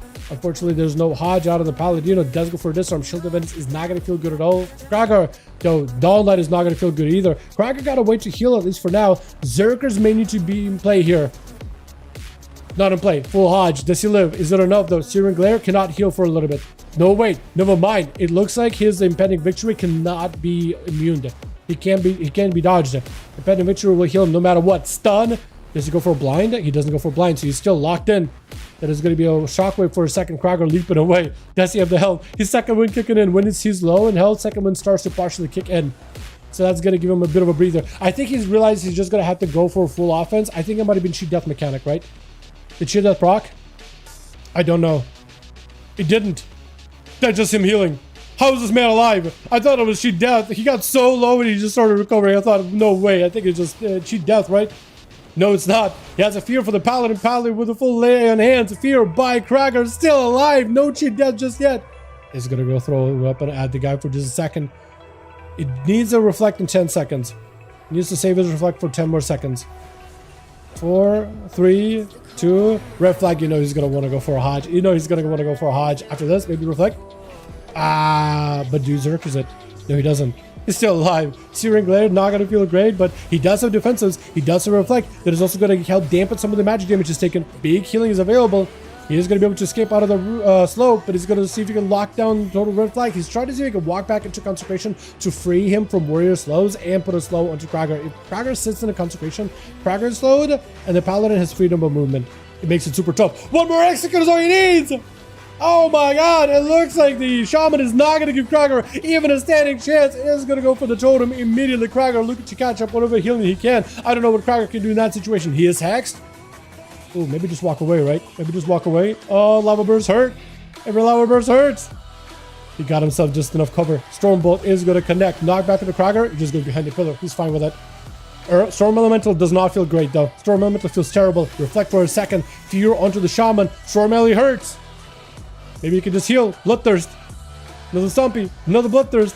The shaman is out in the open. This is where Krager is trying to see if he can just put some pressure. He's going to spear him. Unfortunately, spear does connect. That gives Krager an opportunity to reconnect. He has a commanding shot. May need to use it. His health is no. He has no health. Leon here. Oh, no lasso. He's healing. He's healing through the lasso. Why is he getting health? What is healing this man? The gods themselves, dude. Thor himself decided, you child, Odin himself have seen you worthy. The gods themselves smile upon him. The gods themselves, no lava burst. I think it's shoot down. I think it's a proc. He's looking to kill. He's looking to end him. Unfortunately, he's down on the ground. Please do get him. And Krager survives it. Oh, last man standing. How are you alive? And it's Handy up next. Oh, do you get him second wind? He doesn't let him heal. He does not let him heal. Krager is in a rough spot. Fear is going to connect. Unfortunately, he has no answer for it. Handy is going to get a root into Krager. Nothing he can do about it. All he can do is defensive stance. Krager just going to back up out of these. No, he's just going to charge in. He's going to go for defenses. He's going to start healing as much as possible. All he can do is bloodthirst and heal as much as he can. Try and do whatever damage he can. Does interrupt Handy for a second there. Is going to be more pets. Try to see if he can kill that pet in order to start healing again. Needs to take out that pet. He has a reflect. That's all he can do right now. Just dampen some of the damage he's taken. Needs a big heal. That's a pretty big rift. It's racked up. Holy! Shield's barely keeping him alive. Handy with the disperse. Krager may need to back up out of it. Fear on the pets and the Shadow Priest. Shadow Priest shrinks out of it. Krager got up just a little bit of health in that breather he's gotten. More tentacles spawning in to deal damage to Krager. He has no cheat death, and that's going to be Shadow Priest taking him out. With the Demon Hunter, Rest in Hell charges in. Dicing and slicing, and I think Handy's just dead to the dots. Ooh, he's alive. He's barely alive. He's barely alive. He actually feared him far away and then got rooted after. That fear pathing was perfect. He just looking to end him with a hunt. Unfortunately, he does not give him that line of sight. He just needs one good hunt. Actually, landing a hunt may not be the worst, because then he could use the hunt ability to follow up onto the next guy. Yeah, he's just going to use the glaive onto whoever's up next. Yeah. I'm going to do one game without reds. I'm in reds. Do you guys want to do a game with no red paladins? Because we could just like boot red paladins if you wanted to. And just do a couple of rounds with 0 paladins. That would be an opportunity. Yeah, you guys want to do that. If Krager's down for it. Oh! Yeah, the dampening was really, really high. And that's a lot of burst. Red flag did pick up 3. Krager did only get 2? I thought Krager got more than 2. I could be wrong on that. Fury heals more than red. He did heal for a ton, didn't he? Like barely though. Barely healed, but he did heal. I don't even understand. I can't even fathom what kept him alive besides second wind. Like doing like 2%. 2%. Not even full. Actually 1.3% a second. He literally needs 100 seconds to get to full health. And even that I don't think it's going to heal him that full. It's going to heal him partially. It is wild. The rest of it was just him pressing defenses correctly. Pretty sure. Let's see if Krager is down. I wanted to see if he wants to do no red palette games.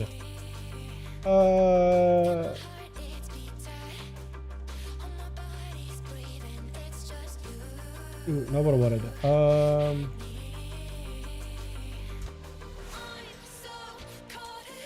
Krager says you're ready. Johnny, let me know if you're ready.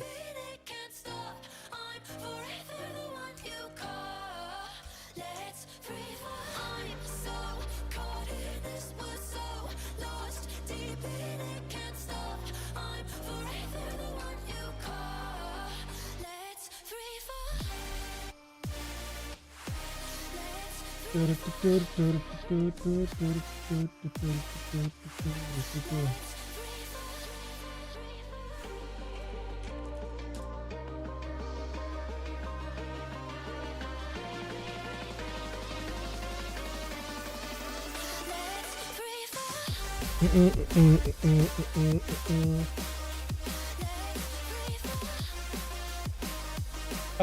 gonna ask Krager if he'll be down.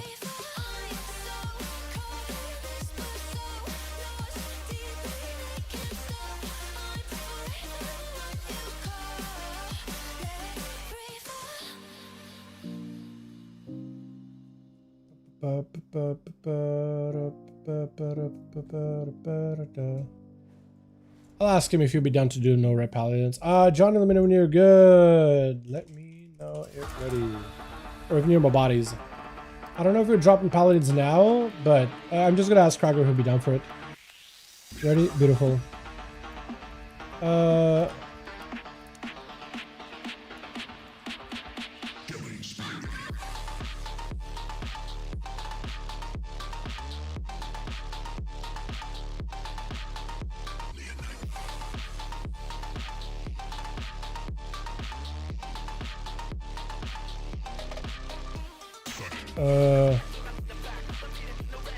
Сейчас собирать.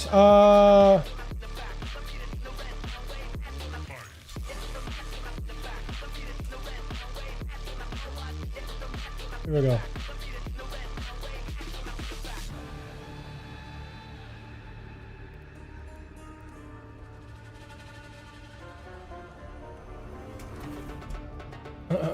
So he's asking if he wants to switch up some teams after this game. So we're gonna do one game with paladins. The game after, we're gonna do no paladin games. Alrighty, Johnny, you good? You good? Actually, hold on.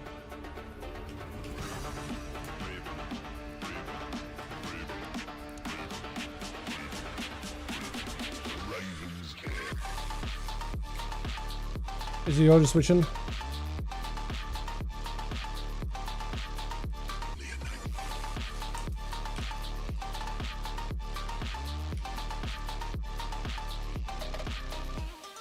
I'm trying to translate it. Tell Kragar.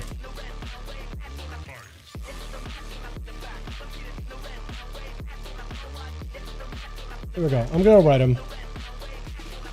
Yeah, so we're gonna go no reds. Let's go for no reds teams. Yeah, Krager's also gonna switch up the teams. Johnny's gonna switch up the teams.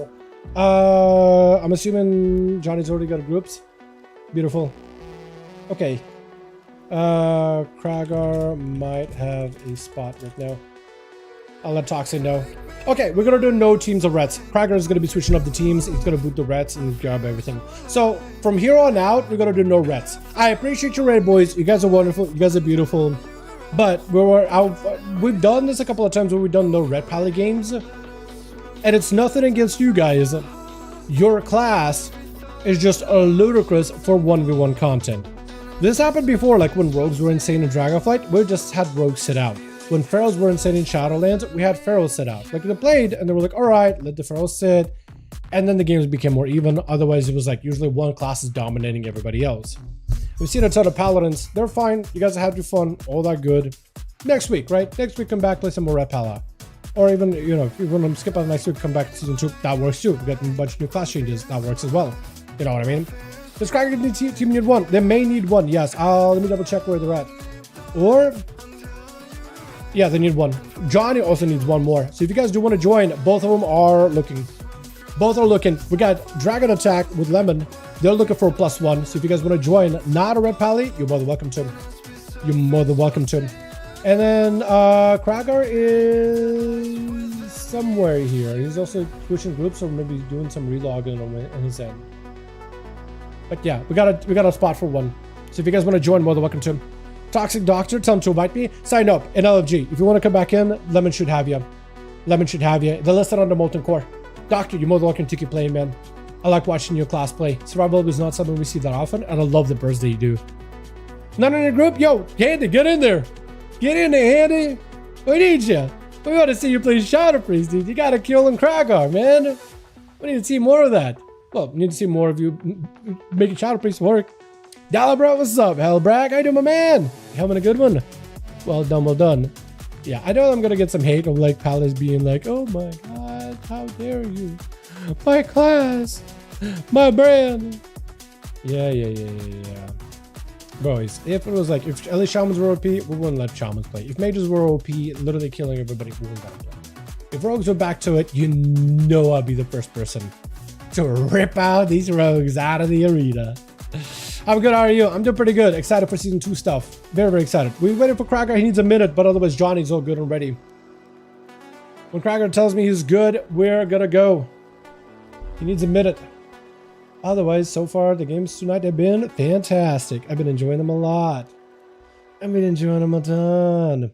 Jake, if you're around, did they say anything about...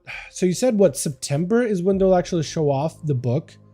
But it comes out in November, right? So I guess we can't really play WoW D&D until the book is out then, huh? Need to wait until close to Christmas. It sucks. But I guess waiting until BlizzCon makes sense. I don't want to wait. I don't want to wait.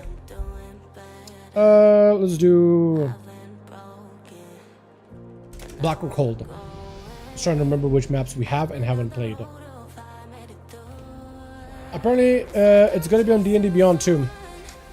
I'm not happy about it because we don't use D&D Beyond. From what I've been talked to with people that play D&D and have been playing for like years, they think most people that play D&D hate D&D and Beyond, or really anything WotC have created. Apparently the program does not work. Even just generating grass apparently takes a huge amount of resources on a PC for no reason. It crashes. It's pretty bad. I don't know if it'll come out soon, but if it comes out soon on D&D Beyond, I'm sure somebody's going to look at it, rip it, and spread it.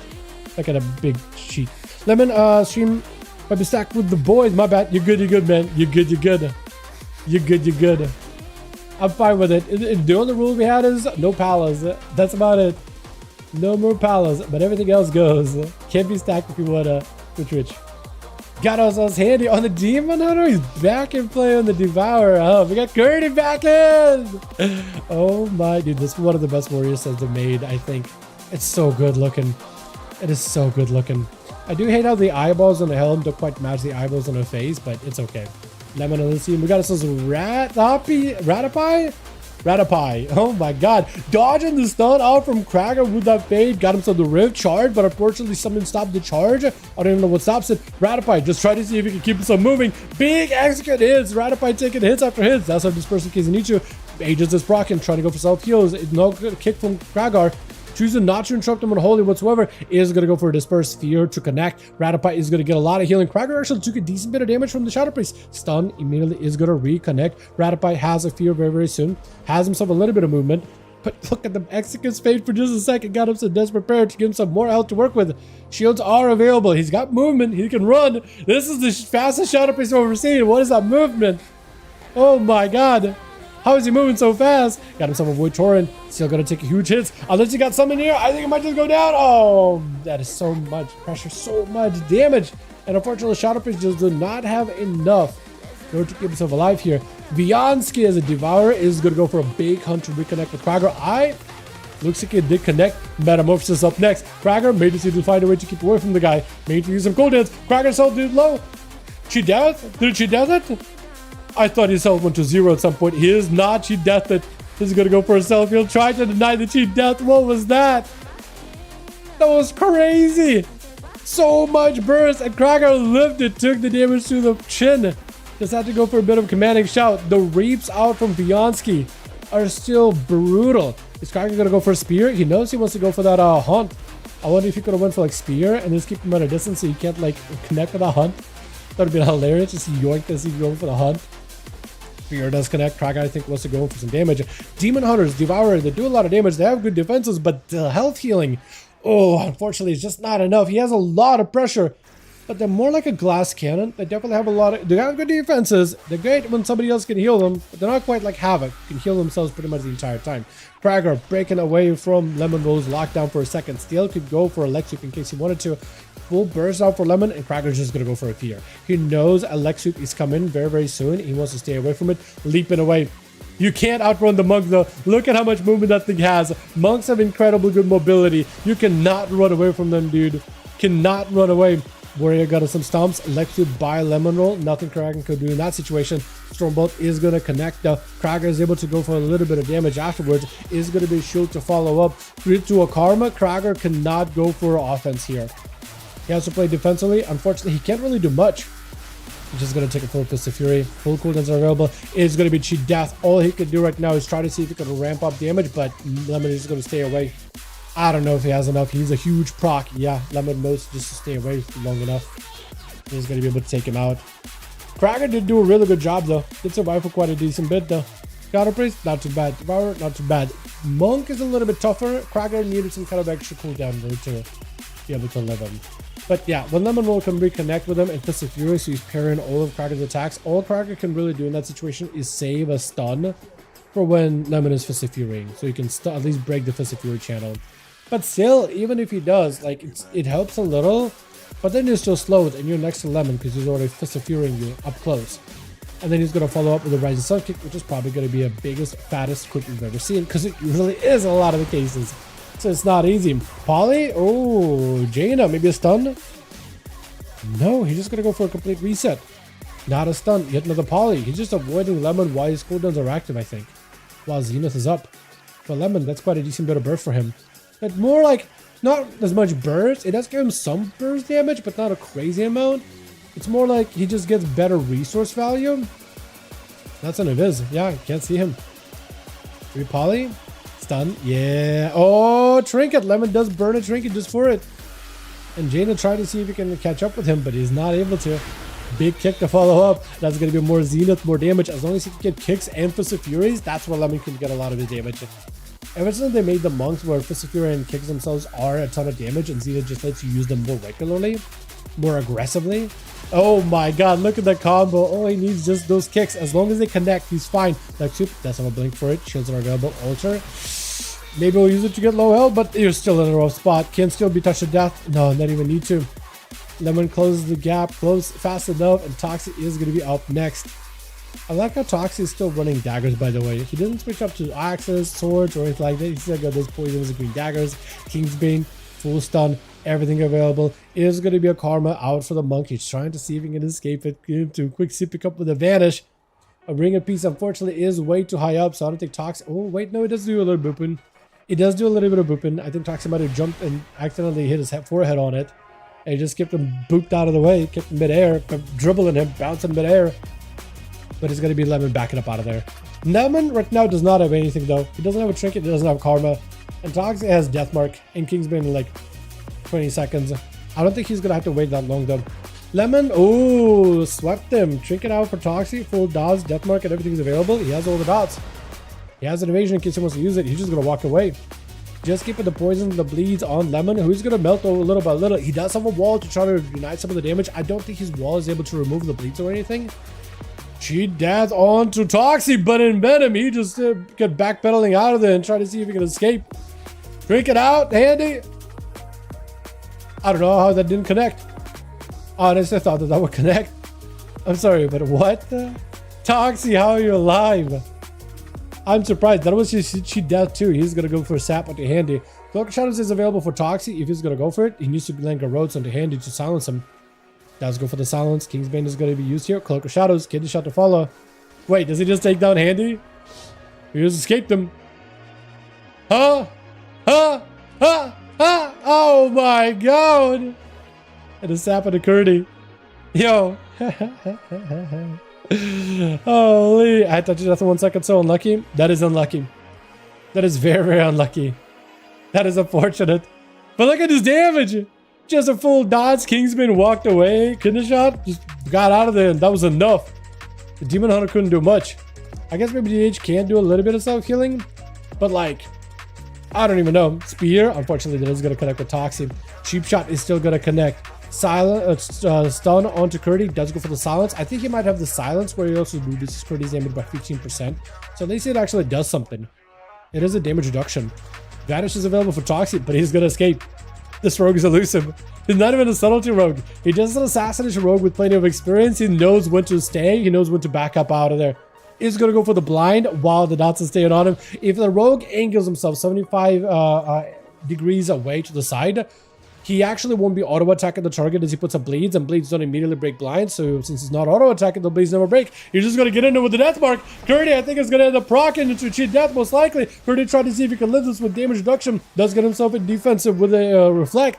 just to reduce some of the magic damage. The poison damage is a magic damage. It's just gonna redot him. Disarm to follow. Curdy is still melting down to the dots, but he's barely alive. Evasion is available for Toxie, so you know Toxie wants to end this duel as soon as possible. He's just gonna sprint at him. He's going after it. Kidney? Oh, it's over. He's gonna proc you death, isn't he? Yep, Garrote, proc you death. Yeah, Curdy is like, yeah. All right, Toxie, I haven't seen this guy in a hot second. But he's got 3. It says 2, but technically 3. Wait, or did he? Did he? I thought he got 3. Huh. Or did he though?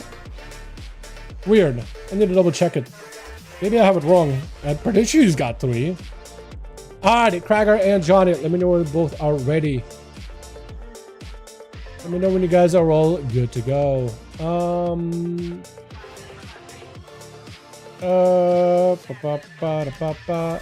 Okay, good. Oh, the Mods boys. Cracker needs a second. Johnny also switching out to people in case necessary. Double TF, my keybinds are not working. Oh, at all? Like whatsoever? Did they get bugged out? Double check it or maybe reload it if you need to make sure it's all good. I mean, yeah, if that what happened, that's a little unfortunate. Yeah, I'm hoping someone doesn't rip it off beyond, so it's better played. So it looks like there will be an actual book, Jake. So it looks like people that will buy it will get the actual book. And I'm sure like as soon as somebody gets the book, they'll put it into PDF, like they'll scan it, or maybe they'll use like whatever the sheets they have on D&D Beyond. People will put it in PDF, they'll pass it around to their friends. It's just how it goes in D&D, right?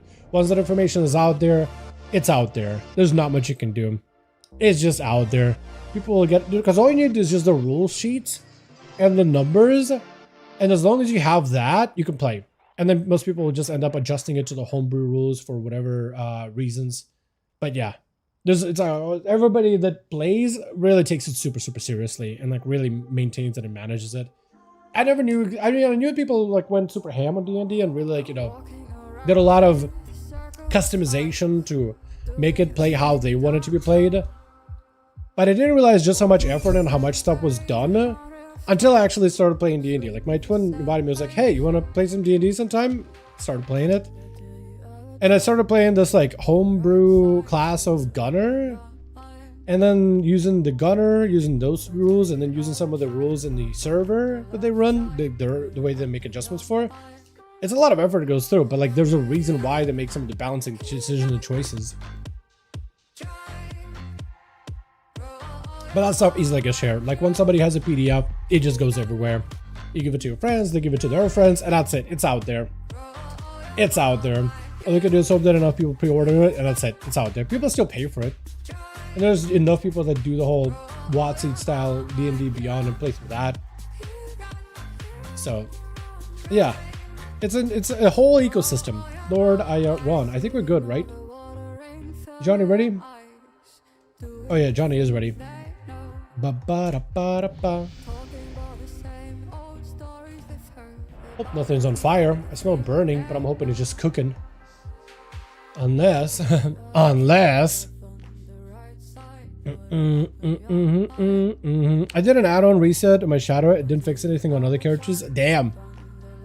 Yeah, if you had any kind of like key binds attached to like an add-on or whatever, make rogues great again, even greater again. Yeah, rogues, man. I'm hoping they're good enough for season 2. 10%, 6%, all the damage buffs are fine. I just don't know if it'll be enough. It doesn't fix some of the issues though. Run for his life. That's all you can do sometimes, man. That's all you can do sometimes. Yeah. Alrighty. Which? Let me change the song. It's an okay song, but I kind of want to... Actually, let's do another one.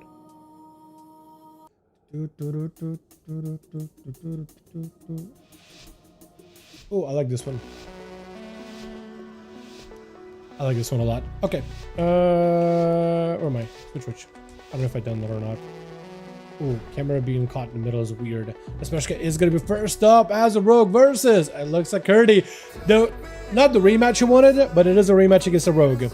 So I'm pretty sure Curdy will be at least bare minimum happy about that. Last time it was a rogue. He bled him. He died him. He poisoned him. He stabbed him. And then ran away like a coward. is going to be fear with the gouge trade. It's going to be Curdy actually holding on to Zerkers. A lot of warriors will immediately break out of a gouge with the Zerkers, but saving that Zerkers for the next lockdown by the rogue isn't a bad idea. It is Shadow Blades out for Nesbushka, and Curdy, you only using offensive abilities, not using defenses. Not using any defensive action yet. He's going to go for a trinket as this person continue to keep the pressure rolling in. Curdy will need to find a way to intercept and try to see if he can get a slow. Curdy unfortunately was not able to get a hamstring on the rogue. Definitely needs to make sure to pop a slow on the rogue so you can't just sprint away from him, because otherwise the rogue is literally going to outrun him so fast. It is going to be a quick vanish out for the rogue. What was that zigzag action on top of the tombstone? Blizzard, what is that passing? He literally chose left, right, left, right. It's like trying to juke him. It's like some linebacker maneuver going on here. Blizzard, what is happening? His rogue is right there. Just beeline him. Had to do some happy feet tap dance going on. What is happening? Rogue is going to go for a shielding. Curdy is not in an amazing spot. It is going to be a full lockdown. He is going to take hits after hits. He does have wreck. It looks like Curdy is not playing the Thunder build, by the way. It looks like he might be playing the Slayer build, actually. Or is he? Or is he? He's not Avatar. He's got to be Slayer. He's got to be Slayer. He's still got the stomps, like he's got some... Oh no, he's definitely Slayer. Yeah, he's definitely Slayer. He's got random executes into Blaze Storm random procs. Definitely Slayer. Curdy, though, may go down. Does have cheat death procking. Nesbushka, as long as you can live, you'll be fine. Unless Curdy has a kill. He hasn't used one more hit. One more hit. Unfortunately, the rogue escapes with 2% health. Is going to go for a step just to try to escape. Praying in front of the broken statues. Going for a little bit of a heal up. And it's going to go for a reset. Who is up next? It looks like it is going to be Handy on the Shadow Priest. And it's going to be the rogue. He does see the rogue. He does snap him. Yeah, he's going to be able to get him. And this the rogue is going to go to Cubby. Oh my god, the Cubby plays. Let's try to see if we can sprint past him. Try to see if we can close in. Yet another tentacle slaps. Handy is going to have to find a way to avoid the rogue. Jude's going to be dispersed pretty aggressively. Maybe you're just kind of just going to let the pets do a lot of the damage. Some of these pets are randomly attacking somebody else. Yeah, those monstrosities just got their own minds. Unfortunately, the pets of Shadow Priest sometimes do not help you hit the right targets. Look, he even tentacle slammed him, and that... What is this goober doing? What are you doing? Oh, now you turned around. Now he realized it. Now he was like, oopsie doopsie. Shadow Priest. Oopsie doopsie, Mrs. Priest. What is happening? That rift, I don't even know. Is he going to be able to escape the rift? He does escape the rift. The fact that you can outrun a rift is hilarious. You can just run away. Here's a black hole. Just sprint it. Can we just tell the NASA astronauts the same thing? Hey, ground control. I found a black hole in space. Just press sprint, dummy. Slap tentacle. Oh, the rogue does get slammed with a tentacle last second. Unfortunately, another skulker is already waiting for him. Is he gonna give Handy an opportunity to catch a full reset? No, he ain't. He needs a couple of Garrotes and it's over, right? Just another Garrote. He does void off it, but unfortunately he does go down. Yeah. Too low a health. Bleeds are way too damn high. So that's gonna be a big execute. Chilling is gonna be up next. Oh, flurries do connect the rogue, unable to catch himself an easy reset. Is gonna go for a trinket off of the Garrote to break out of the silence. Ultra is available. And the rogue is already prepping for it. He's taking huge hits though. Breath. Stun. He's trying to see if he can reverse stun on him, but he's going to be clicking shadows right after. This is an opportunity for the rogue to make some damage happen. The rogue has everything, actually. Banners, though. Oh, he catches him. Unfortunately, does catch him. Spike. Oh, steps it. Blank. Oh my god. Before the mage could... Mage blinked, but unfortunately, he blinked with a spell. He should have blinked with his eyeballs just to look at double check on his health bar there for a second. My goodness, Lemon is going to try to see if he can go aggressive for the eyes. But a sap is going to hit him. Toxie, is he just going to walk away? He is. Just skulking away. He's just walking out of there. The sap, no, in-cap catches him. Trinket is available. He's going to trinket, gouge immediately. Doesn't have cooldowns for a while. He's going to have to wait for a little bit until a Kingsbane is available, bare minimum. Those kicks by the monk, however, hurt. Toxie can go for evasion if he's back up against the wall. May need to use it. Yep, use evasion. Literally backpedaling to make sure that the monk is in front of him. Kidney just to try to see if he can walk away. May have to go for a blind to follow. Blind does get used. Monk trinket, smoke bomb, steps it. No health. Touch of death is all the monk needs. Catches a restart, but it's something that keeps him out of the open. Oh my god! My jaw is agape seeing him get so low on health and just escape. The monk picking up the eye, dropping down ring of peace. The rogue catching up whatever health he can. Needs to re-stealth. Needs to resap him. In cap. He does have cheat death. I don't know if it'll be enough. The monk does not have leg sweep. He's gonna have him now. I was gonna say cheat death just decided not to work. Blizzard. Now cheat death decided not to work. Really? Now cheat death decided just I'm not gonna work. I'm not gonna work. Okay. I'm just not gonna do it. Is that ONYXIA next? It's gotta be one of you guys. Is it Rust in Hell? Is it Kragar? They're trying to figure out who's gonna be next. I think it is gonna be Kragar. It is Kragar. Lemon is trying to see if he can avoid him. Stormbolt is gonna connect. Does gotta put go in a weird angle there. Try to do an ollie. While the dragon form is gonna go for immediate port. Kragar with the leap available. Ring of Peace. Try to see if he can stabilize for a little bit. Is Lemon catching up whatever Vivify he can, but Vivify is doing nothing. That cell killing of Mr. Windwalker is absolutely pretty abysmal, to be honest. It doesn't do anything. Kragar could spear around the corner if he wanted to. No, you don't believe. The Lemon does have a karma. That is something he can work with. Kragar is not going to commit a spear. He's just going to walk in with a stun, try to see if he can fish some procs. Not too worried about leg sweep at the time being. It looks like defensive stance. Fear is going to go for a heal, but unfortunately karma is already going to reverse some of the damage back to him. Spear just to keep the monk at bay. Monk trying to keep close enough. Yeah, is going to go for the range kick. Range kick is brutal. Disarm for a second. Kragar just is a good proc. Is going to go for a trinket out of that disarm. Shockwave just to stop the damage from Lemon on the Fist of Fury. Will need some healing. Try not to let cheat death proc. Cheat death did proc, unfortunately. For Lemon, all he needed is a cheat death. Kragar trying to see if he can catch up. Unfortunately, too much time was spent. Ring of Peace. Yeah, it is going to go for that kill. That should count towards the monk. It's not going to count, but it should count towards the monk, though. Rogue magic? Bro, yeah, seriously. These rogues are magical. These rogues are straight up magical, man. Arcane tricksters right there. Honestly, in cap out onto Lemon. Is going to go for a charge. Sweep right after. Trying to see if he can roll out of there real quick, real fast.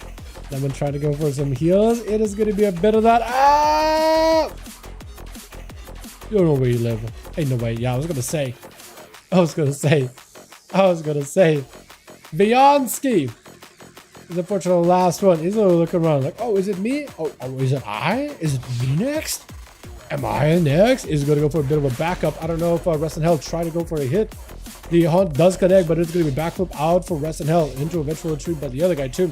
Is going to go for a bit of that melee damage, backing up out of the stun. Is he meta? He does a meta. Trinket and a full meta out for Rest in Hell, able to immune some of the damage.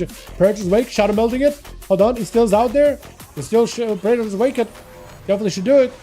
He's going to try it, but in prison for a second. Still going to try it. Melee combo, unfortunately, just didn't connect. This is going to be Rest in Hell backing away from it. It's out of the melee range. Big blade dance. It does do damage, but Beyonski is able to stop it for a second. Has a wall by the looks of it, unless my cooldowns are not working correctly. Probably not working correctly. Backflips out of there to break out of the root. Still the hunt connects. Beyonski needs a lot of healing. Darkness, I don't know if that'll be enough. You try to meld it. It's not enough, though. Unfortunate. Unfortunate. Rest in Hell picking up 2. Toxic picking up 2. I don't know if he only got 2, if not more. Maybe. Alrighty, let's get another one going. Another round for the night, boys.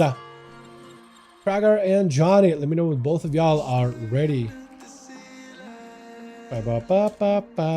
Beautiful. Johnny, let me know when you're good. Get over it. Kragar's ready. Johnny, let me know. As soon as I say to smell burning, I can smell burnt onions. I still smell burning. I'm hoping it's cooking. But if I walk out of this door and I see a fire, I'll be very unhappy for obvious reasons. Johnny needs one more. So if you guys want to join in and don't play Red Pally, you're more than welcome to join. Non-Red Pally games for the time being. We already had a couple of Red Pally games and the chat was like, nah, get him out of there. When it said Death from Above, I didn't know Demon Hunter dying while flying. Yeah. Well, yeah. Well, it's really rain from above, but yeah, that's from above. That's true. Funny enough, is the melee Demon Hunter that did the range damage versus a range Demon Hunter. Am I right? Dude, actually, it would have been cool if all Demon Hunters got access to range from above. Imagine being Vengeance and you just fly up and just slam. But instead of like lances on people, you slam meteors in AoE. and they shell shock and knock people around. Imagine that in RBGs. How cool would that be? That'd be sick. Just keep people away from objectives and things. But you only get like 3 of them. And then Devour maybe can do like some cleave or beam, just a big void ray that he channels at a single person, or rather just an eye beam, and you just aim it. Basically, you would just whenever you look, it just travels like a beam, and you can just cut it through people. That'd be sick. Better yet, do that one of those anime ass beams, where like you cut through something, and then like after a while that explodes. So you're basically trying to cut through as many players as you can with the beam, and then you do AoE damage to one another. And if they stack together, the more people you hit, the more AoE you do. That'd be sick. Give it a 2-minute cooldown. Badass. Because I like the idea of like Demon Hunters flying up in the air and like doing something cool. It's just a neat button. It's just a really neat button. And of course you can tune it and stuff, but like how cool would that be? I'm designing in my head cool ideas for Demon Hunters, where I honestly should be designing things for rogues in my head, because I would need some new PvP talents, man. We got a lot of garbage ones. We got a lot of garbanzo beans for PvP talents, unfortunately. We need one more. Who do I invite? Who else can join us? Noise? Does he join us? Romarum? Rescue your mom? Founder's Point. Like he's just doing housing stuff? Maybe? Menetho. Asking Xara, but he's oh, Demon Hunter. I was thinking Paladin normally. Toxie's already in. Ty is on? Yo. First pushing Zeratul? Zero?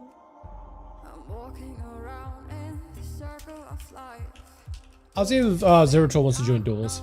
I don't remember if he joins duels regularly, but hook point, yeah, so he's queuing.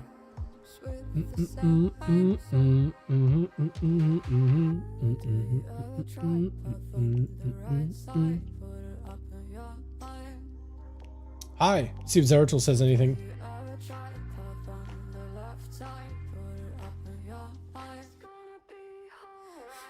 Because you need one more and it will be good to go.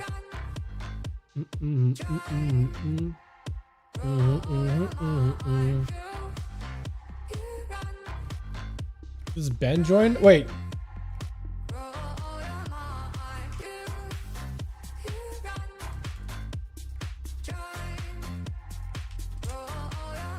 I'll see if maybe Adwell wants to join in. That could be fun. Would love to see more Fel Elemental, like Illidan, someone for pressure. Like a pet. I don't know if I would give Demon Hunters like a pet, like a Fire Elemental, Fel Elemental. Maybe like if you could invoke one with like kind of what he did with like Warglaives of Azeroth, he tosses them down and they become like elementals or whatever. Maybe like some kind of like a fire turret that you could put in like a RBG. Like you toss one of your glaives and it becomes a pet that maybe lasts for like 10 seconds, just blasting Fel at random targets.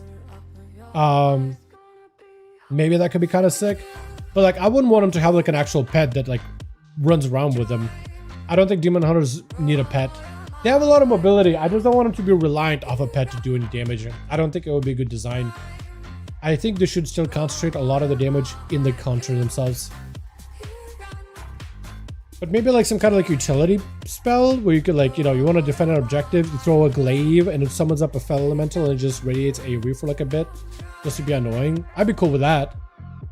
Yeah, I wouldn't hate that entirely.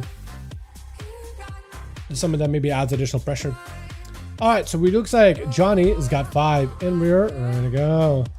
Send you guys into a... We haven't done Tiger's Peak, I don't think. We've done Rook, we've done Hook, we've done Lord, Dalaran, we've done the Grand. That was the first one we did. Done Toll. If you got a lot of casters, I'll go for another Toll. Another Toll, Veron.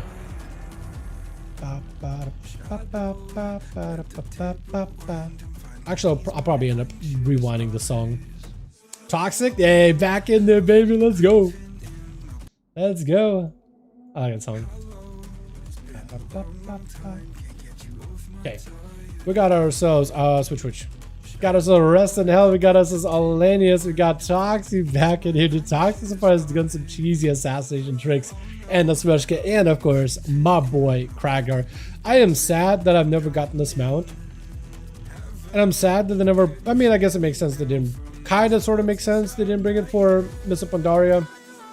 It was an AOTC mount. But apparently AOTC was maybe hard back then? Question mark? I wonder if they would ever give it another chance, just because it looks kind of sick. Got Handy over on this team with Curdy and Lemon Roll on the Monkas, Toxic Doctor, as well as Viansky on the Havoc this time, not Devourer. Havoc is a much better dueling spec though. The amount of self-healing that he has is crazy good. It is a bit of a glass cannon. Technically, both Demon Hunters can do really, really well. Havoc does have a little bit more self-healing. So like temporary pets, not necessarily temporary pets, but like a turret that sits in place and just does AoE. I think it would be kind of cool. It's something that can't be targeted. I think that would help. But not a pet that actually does like decent damage.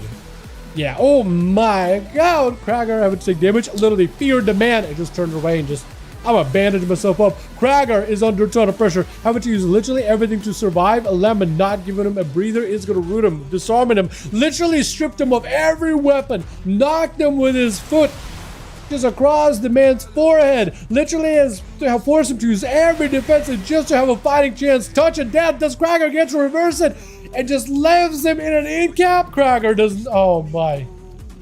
Literally took everything from this warrior, didn't let him play the video game whatsoever, and then killed him. Touch of death happened. He pincered him, literally hit on some pressure points with some pink needles, and then left him for dead.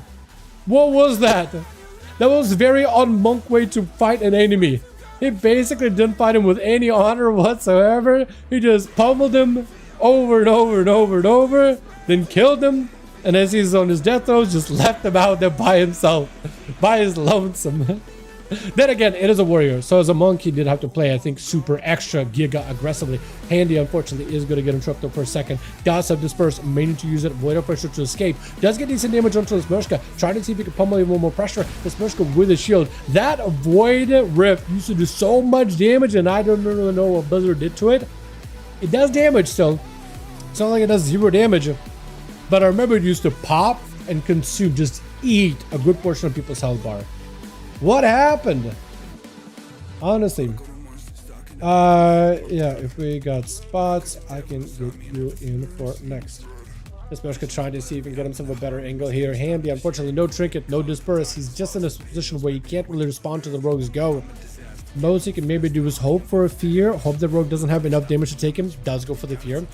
Is going to try to see if he can maybe get away. Once the fear ends, I'm pretty sure that is going to be a root under the Slurshka, so it's going to give Handy an opportunity to make something happen. Vanish out of the rogue with the Shadow Strike, trying to stay aggressive. Fade for just a second. Cheap shot is going to go short, but still, it's enough. The Slurshka does end up going in for an Eviscerate.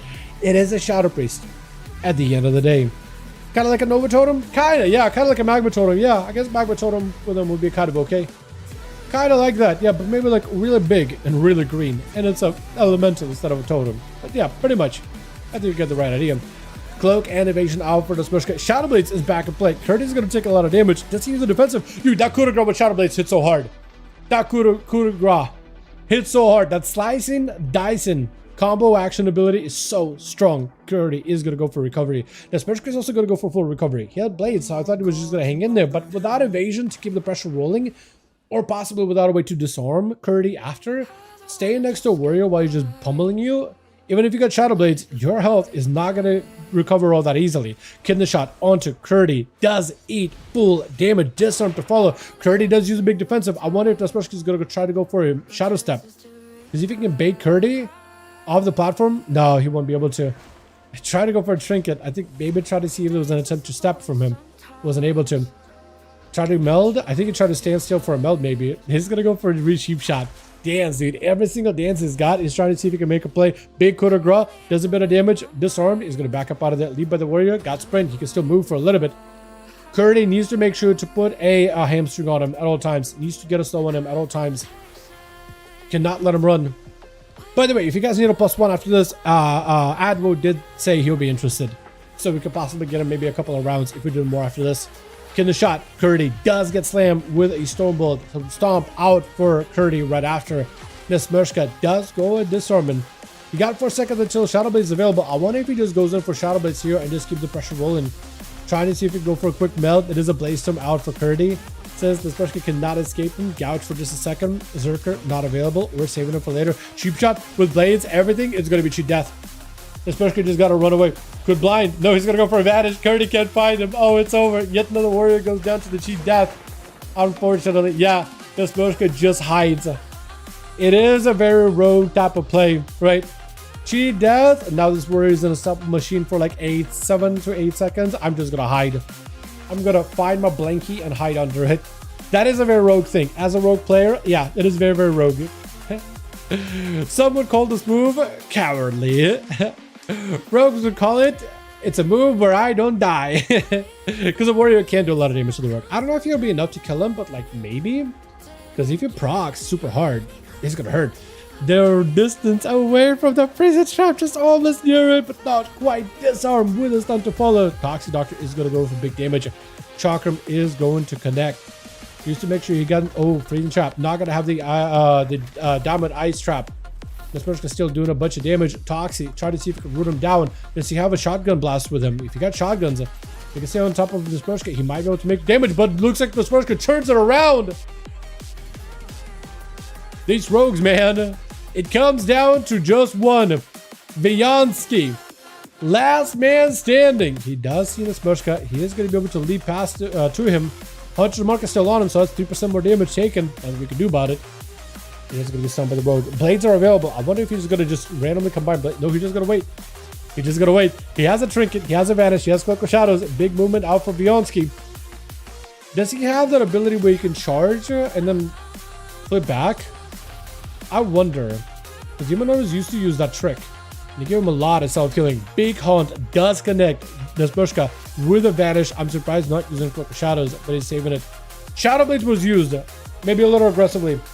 He needs to have a go now. He needs to have a go now. Dance in 3, 2. I think you're just gonna go in.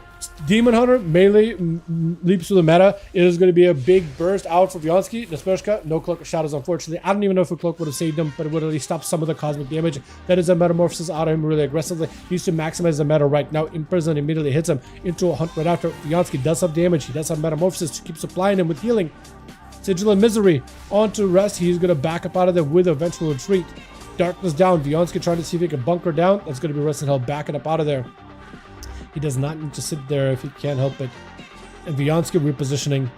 Viansky right now, he doesn't have a trinket or a meta, so for him, it's going to be all about trying to use the backflip, eventual retreat to try to see if he can stop a stun from Rest and Hell. That is going to be stunned. I think he knows it's going to be stunned as well. Metamorphosis is in play. Viansky is going to try to see if he can land the hunt. Unfortunately, cannot. And that's going to be the other Demon Hunter backing up out of there. Ooh, he does have the glaive though. He does have the proc for the glaive.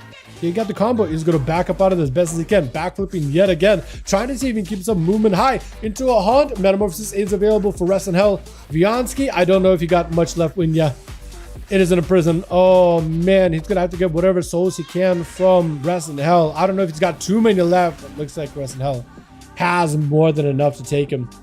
The Smershka picking up 3 there. You gotta love how Rose can just like catch a quick reset behind the pillar.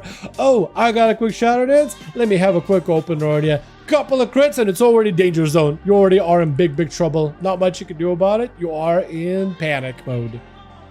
Well done. Well done. Alrighty, send another one. Kragar and Johnny, let me know when you both are ready. If you guys need more bodies, we do have Admiral. We'll be down to play.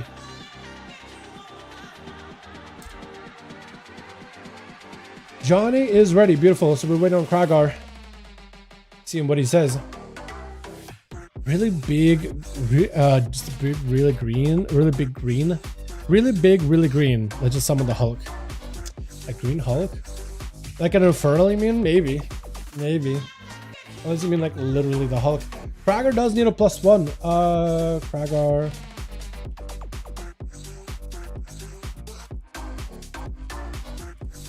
I'm gonna let Adbo know that Kragar is making spots. Kragar can maybe pick up Adbo in there. Oh yeah. Ay. The horizon pulls me closer, a whisper in the wind. The map is blank before me. Where do I begin? No fear of what's uncertain. The unknown feels like home. With every step I'm finding a place I've never known. Let's go where no one will see needles skin through endless skies. We'll break the chain. Alrighty then. You know, boys are both ready. Just waiting for Kraken for a second. It's been fun. I am excited to see what these are going to look like over in the next 2 weeks when it comes to all the class changes. I imagine the week the season 2 actually comes out though might be pretty busy with some people like grinding and farming, but I'm wondering if we'll still be able to get some games in.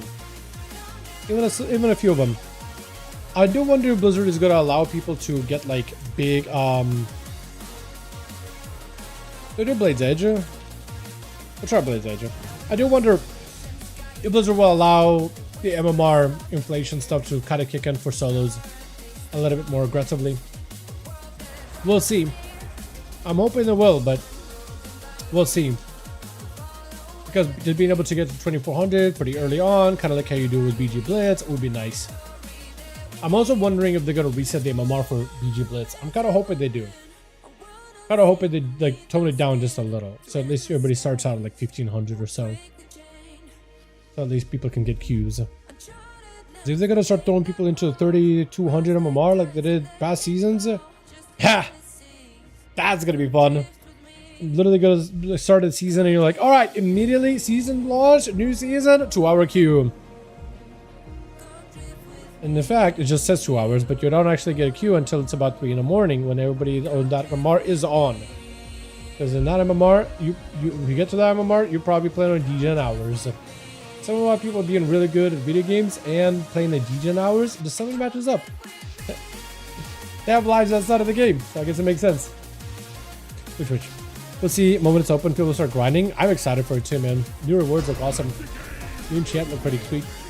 Octel. Oh man, my name is gonna be hard to say. Octel. I might have a hard time with it. I have a hard time with it. Toxic though, it is a survival versus survival. Are both of them the Sentinel? Wait, whoa. Vyonsky is also charging? What is happening? Whoa, what is happening? Did Vyonsky charge out together with Toxie? I think he's also confused. I think they're confused. Yeah, I think they're all confused. I think it was supposed to be Toxie versus the Hunter. We could technically res the Hunter back. Linus could give him a res, right? Oh, the Demon Hunter just left. Okay, I don't know what happened. Can we restart it? We could, right? Probably should restart it. Yeah, probably should go again. Probably should restart it. Yeah. Probably restart that one. Wait, can you bring him back? Oh, I guess that could work too, right? Yeah, I mean, I guess you can heal him, right? Can we just let the Demon Hunter... Okay, we'll just keep going. I don't know what happened. Did they get confused of who's going to play, or did the Demon Hunter decide... Or did the Demon Hunter decide to be like a rogue criminal in that situation? Either way, we're gonna keep going. Or not. Or not. We... play it out. Yeah, it is going to be both hunters out to see each other. They are going to go for a stun. Toxie and Itel are going to go. I was confused, sorry. All right. Oh, good. Yeah, he was confused by the looks of it. Yeah, okay. No, my God, Octel, you're my man. Oh, God. Well, if you thought maybe it was the Demon Hunter that ended up overpowering the other hunter. Nah, Toxic Doctor had it in the back this time. Apparently, this guy got some burns. I don't know what happened. The other hunter blinked and he missed it. I'll start playing a midnight from Shadowlands in the PvP to reduce the damage. They definitely did tune the damage. Compared to PvP, you don't have like bursts where people die in 0.5 seconds anymore. Definitely. When I open cooldowns and try to one-shot somebody, I can't even hit 50k, 50%. Some classes can definitely get really big burst damage, but you no longer... Previously in Shadowlands, every class could kill each other in 0.5 seconds. That is no longer the case because Blizzard realized, is it unfun to have 0 time to react to enemy burst? Okay, we'll make some changes. Wait, you guys don't like to be in one shot before you even can take a breath? Okay, maybe we'll make some changes. They got a lot of feedback on it, to be honest. And Elenius, unfortunately, can take down a hunter. It is a bit of a rough one. Should we get, like... a re-res for Toxic Doctor though? Because technically Team 2 is missing a Demon Hunter, but if they get the Hunter back in and let him get a chance to play before the last person goes, then at least 5 people would have played. Or 5 bodies, quote unquote, would have gotten a chance to play. Olenitz, unfortunately, I don't know what he could do against the Monk. He's going to try to see if he can root him. Deep Breath is all he can do to try to fly away. All he can do is run, Rudolph. Run, Rudolph, and try to heal yourself as best as he can. He got another Deep Breath. It is going to be Karma, however. Lemon not letting this Evoker out of his sight is going to go for sleep, but it's going to be immediate trinket. Olenitz still trying to see if he can escape. I don't know what Olenitz can do, trying to go for another sleep, but all he could go for is heals and try to see if he could run. Try to see if he can get a sleep. Unfortunately, not able to connect. Olenitz completely burned through a lot of defenses. Being an Evoker, you just don't have survivability. You don't have enough cooldowns, and stuns are very deadly. It is going to be immunity to CC. Not going to be leg sweep just yet. But now Lemon, if he wants to go for leg sweep, he could make something happen. Immunity is available for Olenitz, so if he's very careful, he might be able to immunity and then follow up with the wall. He is going to have to be very careful in cap. Unfortunately, he cannot do anything for it. Pre-immunes it in case there's a leg sweep. Tries to see if it could go for movement, but unfortunately, leg sweep is going to connect. That's too much burst. And touch of death does connect. Not much you can do in that situation. Advo does try to see if he can get himself a bit of a setup here. Is going to be able to get himself the ports, all these things. I did like his weapon he's got going on. That's like some TBC, maybe Black Temple spear staff. Looks good. Looks awesome. I guess it's fair to revive me. Yeah, so whoever is last, Toxic would have to go before last person. Because if Toxic goes dead last, the game is actually going to end. So Toxic is going to have to go before the person that's last. You guys can figure out when he goes, but he definitely cannot go last. Otherwise, the game is going to end before he gets the second chance. But hey, Toxic, if you're going to be playing again, whoever is your opponent, give him a proper honor duel. I think it'll be just fair. Just so they are aware, right? Since 5th was not able to play in Team 2, we are giving Toxic a second chance just so he can be a 5th body, quote unquote. Lots of pets are up for Adwa. He is still playing into the Harvester build, man. The Soul Harvester, and is able to get quite a bit of decent damage. He got to get the pets around the corner. Also needs to get an angles where he can get some casts into Lemon, because that's where a good portion of his damage comes from, is actually him being able to get cast. But if he can do it, he's in a great spot. That Full Fear, try to see if he can lock down Lemon. More pets joining in. Advo, I think that's a report in case he needs to. Even more pets spawning in. Leg sweep on those pets. Trinket out for the Warlock. Porting up above. Got him some movement.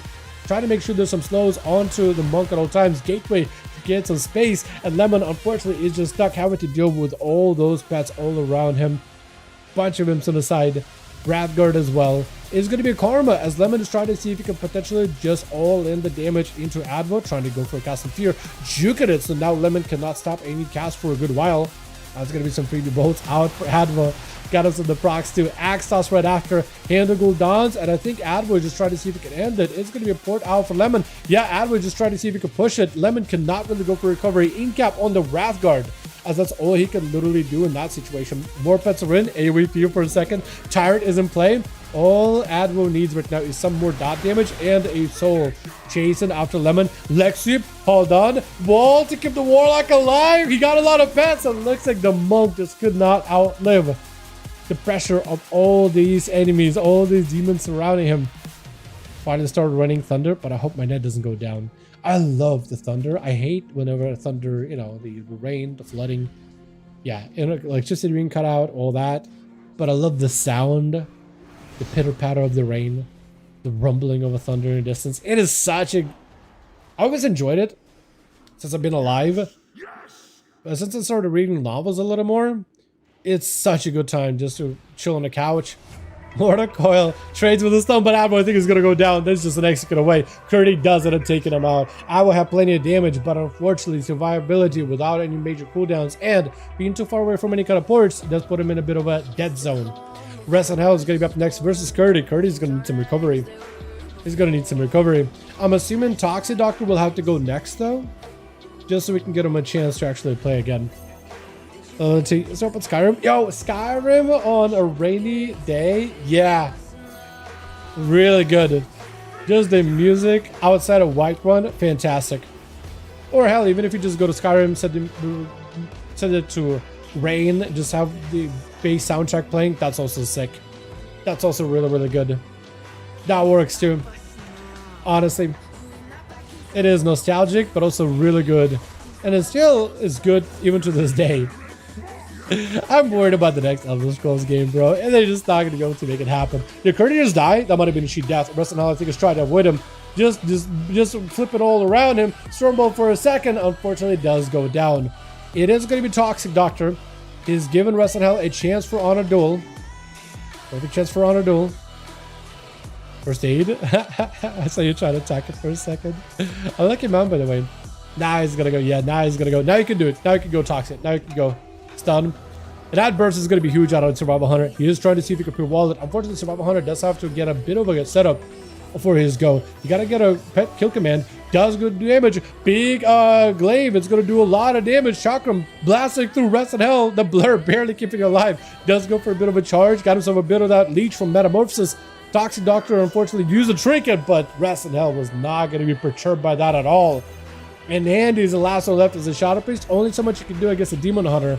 Backflipping out of there, trying to see if he can maybe dodge a fear. Handy, unfortunately, still has access to the fear. Pets are going to be in play. Got himself the Rift. We'll need to ramp up the Rift if at all possible. He's got himself big Tentacle Sap through the big Void Rift. Fear for a second. He knows there's going to be a root into Rest in Hell. No, apparently a root did not go through. Maybe he immuned it somehow? Or does it just damage broke it instantly? Maybe. Handy just trying to see if he can get himself a heal. Disperse does go through it just to make sure he doesn't get interrupted on Shadow. Versus Rest in Hell. Does go for big defenses, whatever defenses he's got. Trinkets it just to keep himself afloat. I don't know if Trinket maybe would have been used there, but still, he doesn't have much of an option. Void Elf Rachel for a second. Does juke a kick. Flash shields are available, but unfortunately, there's just not much you can do. Does hit him with a quick hunt. Demon Hunters do so much raw damage. Rest in Hell is supposed to have 3 kills because he did kill a warrior. But yeah. Damn. That was good though. That was good. Glad that we found a way to, level out from that one, from the whatever happened in the beginning. Do we want to go more? I'm down to keep playing if you guys are down. I definitely want to hit up the pool if possible. I didn't get to play yesterday. Hit the pool yesterday, but yesterday I played a ton of D&D, and I read a ton too. So,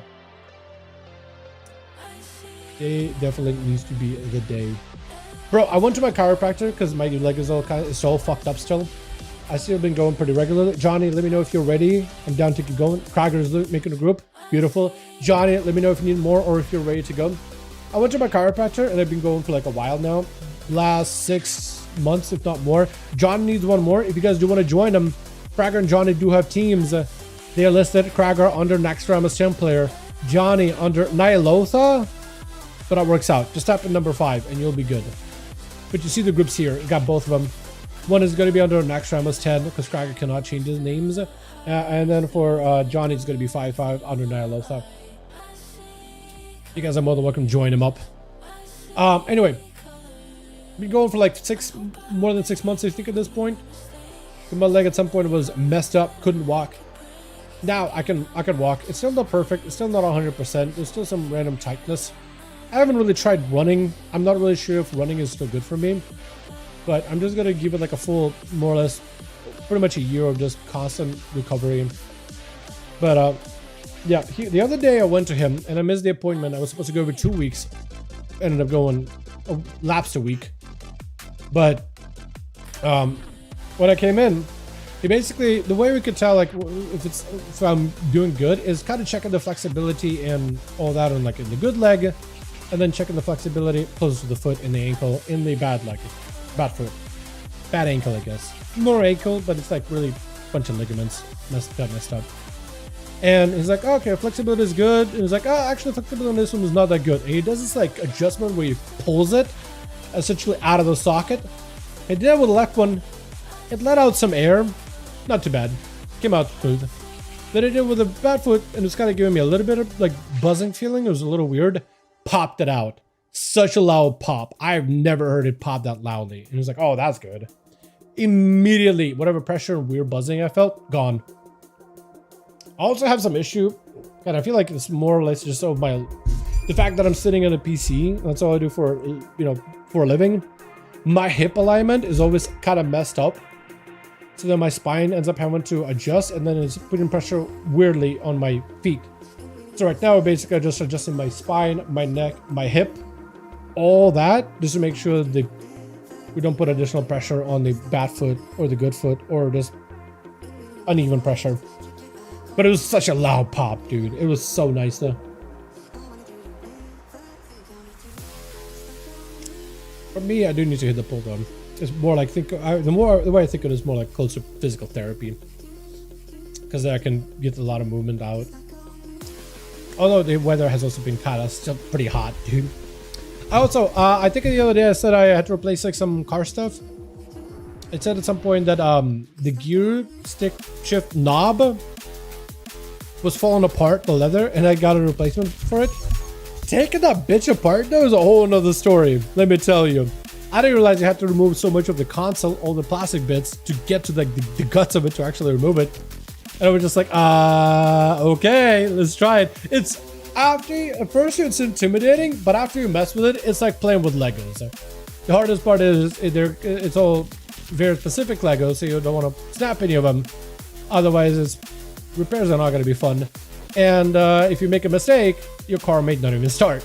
So you got to be really careful. I got to the point where I was like swapping it out. At some point, the screws for the damn thing fell in the console. I was like, okay, they're gone. I'll look for them. They're gone. I literally had to go to a Home Depot, just try to see if I could find the right screw. Had to go in there a couple of times back and forth, like exchanging the screws. Like, wait, hold on a second. I tried it a little too big. Let me go smaller. Tried it. Oh, wait, too small. Okay, I need something in between. The guy tried helping at the Home Depot, but like he couldn't. Little did he know, in the shelf over was the screws I needed, because he was trying to do some like heavy machinery type of screws, but I just needed like normal machinery, something you would use to fix up like home appliances essentially, because those work just fine, because they actually work for cars as well, at least for that part specifically. Found the perfect screw. It's a little too long. I screwed it in, screwed it too far. I couldn't put the car in park. I'm like, god damn it. So close, yet so far. I got it working. I didn't replace it. Happy about it. At the end of the day, it was success. But goddamn.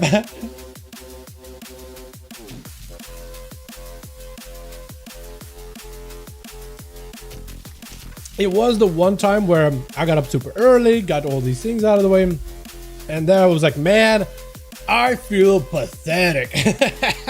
I feel like I should know this, dude, but I'm not a car guy in the least. It was bad. Can we get a +1? Who else can be white, man? We just need one more, because I was in.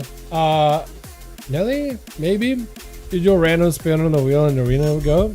You should do a random spin. So usually I used to do random arenas, but the thing is, when I do random arenas, it doesn't quite work as random.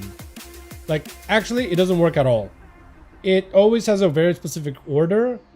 I could maybe put it on a wheel, but I usually go through all the arenas that I like first when I can. You know, that's usually how you do it. I could maybe put it on like a spin the wheel type of thing, maybe. But I don't know. Damn, who else do I invite, man? Hey, wanna join those? See if maybe Nelly wants to join some. What did Cracker say? 1 sec. Yeah, I need one more. I don't know if anybody is on a Cracker stream. I'm gonna tell one of his homies like, yo, they got a group. They're in Nyalotha. If you join, they'll take you. Neat. We got a group listed for it under Nyalotha. If you sign up, they will take you.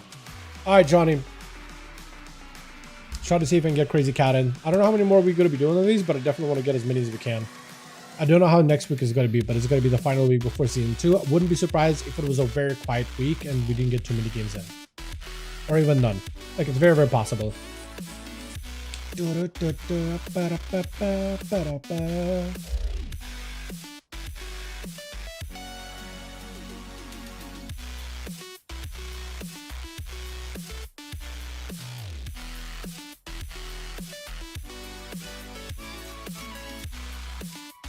Signed, beautiful. Gotcha. Beautiful. Ready? Here we go. I don't know what do we do. Now grand again? Isn't a grand. What is it called? Tech Arena? I forgot the name. Oh, the Mechanome one. Robodrome. Yeah, that one is not great for duels. Unfortunately, that one actually blows for duels. There are some arenas that are bad for 1v1s. Johnny may need to delist actually.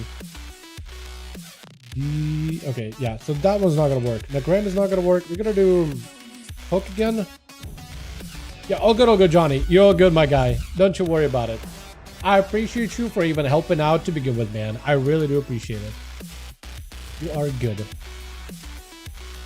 But yeah, that one is not amazing. Another one that's bad is Ashamane and Maldraxxus. They're way too big and they're awkward for 1v1. We tried them, but they're just way too weird. Another one that's also really bad for 1v1, because some classes have crazy advantage for it, is No Cooldown Hold. I like the arena, but that doesn't work. There's also another one that we tried, which was the, technically the Kyrian one, the Shadowlands one, like the one that's like in the sky with all the angels and small pillars. That one works, it's just too bright. And it's like middle of the night for EU homies and Russia and Slavic homies. So it's way too bright. It's too damn bright. Too damn bright. So it doesn't work super well. It doesn't work super well at all. Which? Let's see. We got ourselves Admiral over the Team 1. Is he gonna be first up? Somewhere in there. Oh, he is gonna be first up. You know, I see barely anybody riding that cool Ashamane mount. Or Ashamane? That Saber mount. It's so sick. People were like, wow, it's the coolest 12-month trading post reward. And it's awesome. But as soon as people got it, no one rides it because everybody has one. That is the problem, dude. And everybody thinks, oh, mount is really cool, but as soon as everybody has it, nobody rides it. Time Lost Proto Drake, not everybody has it, but when you do have it, you ride it. So you notice it. Mythic mounts from raids, same thing. Gladiator mount, same thing. I don't know, man. I just wish people, when they said, oh, cool mount, they still actually rode it. But if it's like the common mounts that everybody has, it barely get used. Is going to be Fear, Admiral, as I'm going off my tangent. Got himself all the pets. Axtos. I am surprised to have Axtos on a cooldown, actually. Did they change that? I don't know if Axtos was always on a cooldown, but I guess that is their interrupt in a sense. Mortal Coil does connect. That is going to be more damage out for Admiral. Locking down the Monk. Monk does not have a karma anymore, so Admiral, if you can just escape it, got him some shields. Monk does go for a quick interrupt. Then it's going to be Dark Pact. He still has shields. Admiral got defenses. Lemon, try to see if you can fight through the damage. That is a lot of hits still connecting. There's more demons around the corner. One swipe by this big grape-looking blueberry lizard thing. And that was all it took. I'm pretty sure it was also like, you know, maybe a wall came down, so it's extra health that just disappeared, or maybe even some other stuff. It is going to be Nelly with an immediate opener. Does go for the stun. It is going to be at least a start. Needs to get himself a proper setup with a true shot. I wonder if Nelly's playing the Black Arrow build or what. Mortal Coil is going to connect. Unfortunately, does still get procs either way. Got himself defenses. It's going to be a silent short onto Admiral. Black Arrows are in place, so he's going to have to get himself set up. So you can just spam Black Arrow over and over and over into Admiral. It is going to be a lot of pets, however. Admiral is just going to avoid him. Just going to let him hang out with the pets. There's going to be a bit of that rapid fire. Saving his cooldowns for a little bit later. Now he's got full setup. Trinkets, I think he's trinketed maybe a fear or some kind of CC. I believe it was a trinket for CC. It is going to a decent bit of damage. Admiral has himself a port with a fear, trying to see if he can line it up, but doesn't want to get interrupted. Starting to actually really chip away at Admiral's health with a bit of that shielding, as a Dark Ranger does give himself a wall for a little bit longer too. Procs are generating, dude. Aim shots are hitting. Does get the Black Arrow shot, and that is going to be it. Nelly just take the damage to the face. I don't think I've seen Marksmanship Hunter just take hits like that. He was just like, you know what? Hit me. Right, that shin. Right there. As he just procs aim shot, dude. How many lock and load procs did you get? I felt like you had those animation of those guns above your head firing off constantly. Nelly is going to be up next versus Kragar. Does go for the wall. Try to see if he can disengage. There's going to be some rapid fire on top of it. Got movement, so as long as you can move, as long as you can scoot around, you might be okay. May have to go for a turtle here. Yo, yeah, turtle. Definitely turtle. Oh! Unfortunate. Crack, it looked like he put him free to chop, like, you know, thinking Craig is gonna come back to me, alright? I still got a little bit of health. If he charges, I'll be okay. Yeah. Unfortunately, the range throw executes are still good. And I'm pretty sure Krager is running the what is it, wrecking throw, which actually does significant damage. So it's kind of a good hit. I think it hits for like 40k, maybe like 60, 70, somewhere around like 65 maybe if it crits. So it does do damage. Toxic is going to be up next though. As a survival hunter, Cracker is going to have to use every defensive in the opener here. Actually, just going to start off really, really slow. Stun, full damage. Stunned by Cracker, so he's going to be able to get at least a ramp up onto Toxic. Toxic has himself potential damage here. Will have to go for a huge setup. He's got himself procs, big defenses. Does go in for a massive takedown. Big damage. Cracker with a disarm. Unfortunately, can't really stop a lot of damage. Fear. Cracker looks like he's going to be able to proc a cheat death. Unfortunately, Turtle Shell. Wait, hold on a second. Did Cracker die? Was that a cheat death? We'll know in a second. Trinkets it. Try to see if he can. Oh, unfortunately, it was a cheat death. The amount of burst is crazy. Disarm is a pain. It is a pain, isn't it? It is. Even Cracker got hit with a disarm when you couldn't heal at that point. Unfortunately, it is going to be Actel doing exactly the same thing. Takedown, man. Survive. Dude, what is the hunter damage here? What is the hunter damage? Unfortunately, Curdy is going to run to freeze trap. He's going to have to go for a trinket. Actel with a bit of a reset. I almost want to call him Axtel, but I know that X looking thing is not an X. It's an H. It's Actel. I don't know what that's supposed to be. Sometimes some of the Slavic boys use Cyrillic letters, but they basically spell out English words, like my waifu or Sailor Moon. You know what I mean? Those are really good. Oh, Rest in Hell. Rest in Hell is a great example. The Demon Hunter on the bottom left, his name is just spells out Rest in Hell. It's so good. It's so good. I'm trying to figure out what this man's name is. I usually draw a blank of this one until someone spells it out. Except Rest in Hell. That one got pretty quick for some reason. It is going to be Curdy leaping in, binding shot. He does at least get a little bit of distance, but Hunter immediately disengages. Even though it's a melee hunter, look how much damage you can do from a distance. That chakram is going to do damage. Shotgun blasting at him. Defense is out for Curdy. Well, Actel has nothing left defensively. Is going to have to go for a turtle. Did not get a cheat death out of Curdy. He just healed through it as much as possible, throwing in a net to keep him at a distance. I think try to see if he can maybe land himself a camo potentially. Freezing trap around the corner. Mounting up, yeah, should give him enough time. Get out of combat and wait out the bleeds if you got any. Yep, movement. Imagine not giving normal duels a fellow survival hunter. It happens. It happens. I am surprised though. Yeah, no, that doesn't seem like that doesn't seem like a hunter thing. It doesn't really seem like a hunter thing. I think a lot of the times hunters, they don't really snipe people. Maybe like marksman could do some cheesy stuff, but it's usually because it's fun. But usually the hunters are a little bit more on that. Surprisingly, there have been more of the on the more on the side of honorable duels, even on NA. Yeah, rogues, paladins, even death knights have ran people over. Warriors have done it, not that much, but mages definitely snipe people. But hunters, I don't think they just don't come to mind as a class that does it often. It's going to be Boomstick. Blasted out. Curdy, do you have enough? He does have cheat death. Actel is going to try to see if he can live. Does he have enough? He just needs to stop him in place. Stun. Is that enough? 3 seconds. 2 seconds. Oh, cheat death. Oh, he lived. He lives. Yo, these hunters, by the way, what the hell? That's not going to count as a kill for him, unfortunately. But it is a kill for him in my heart. Technically, it is his kill, but the game is not going to count it. Widow Facial, feign death for a second by Handy. Unfortunately, hunters do not have a feign death that removes dots like it used to. It is going to be freezing to Handy. Unfortunately, Actel is going to take a little bit of dot damage. Not much you can really do in that situation. A little bit of that siphon on the side. How you doing, by the way, Crazy? Hope you are having a wonderful one. Hope you're happy. Hope you're excited for season 2 stuff, by the way. That hunter with explosive shot stuff that we're doing, yeah, even Blizzard's like, yeah, might have to tone it down because they were cranking. They were doing so much with it. There was some bugs apparently, but it was doing a lot of damage. The hunter is going to get himself another camo, so he's got himself an opener with a little bit of recovery while he's in camo. That is going to help him. We are getting into the 8-minute mark in the duel, 40% dampening, ramping up little by little. So there's going to be a lot of healing reductions here. So for Handy, that's not going to be great. His burst might have to come out a lot sooner, and whatever healing you got might have to be aggressive with it. Picking up the eyes, slapping the hunter out of stealth. The hunter is going to go for the big damage with the chakram. Big shotgun blast. He's just going to have to go for his burst. I think seeing the chakram and the shotguns, that's where you know you got to play defensively. You have to play it super carefully. Trying to go for a heal. Fear, unfortunately, does not have a route to follow with it. Handy does go for his prepare. Does get juke on a kick. Able to cast a few heals. And is able to go for a void volley, but that's about it. Tentacle slaps and void volley is all he's really got right now. I don't know if that'll be enough damage. The hunter leaps in. Both are so low. Anyone's game right now. Who wins and who loses? And And he lives, but barely. The Demon Hunter is not going to give him a chance at all. Just charges him.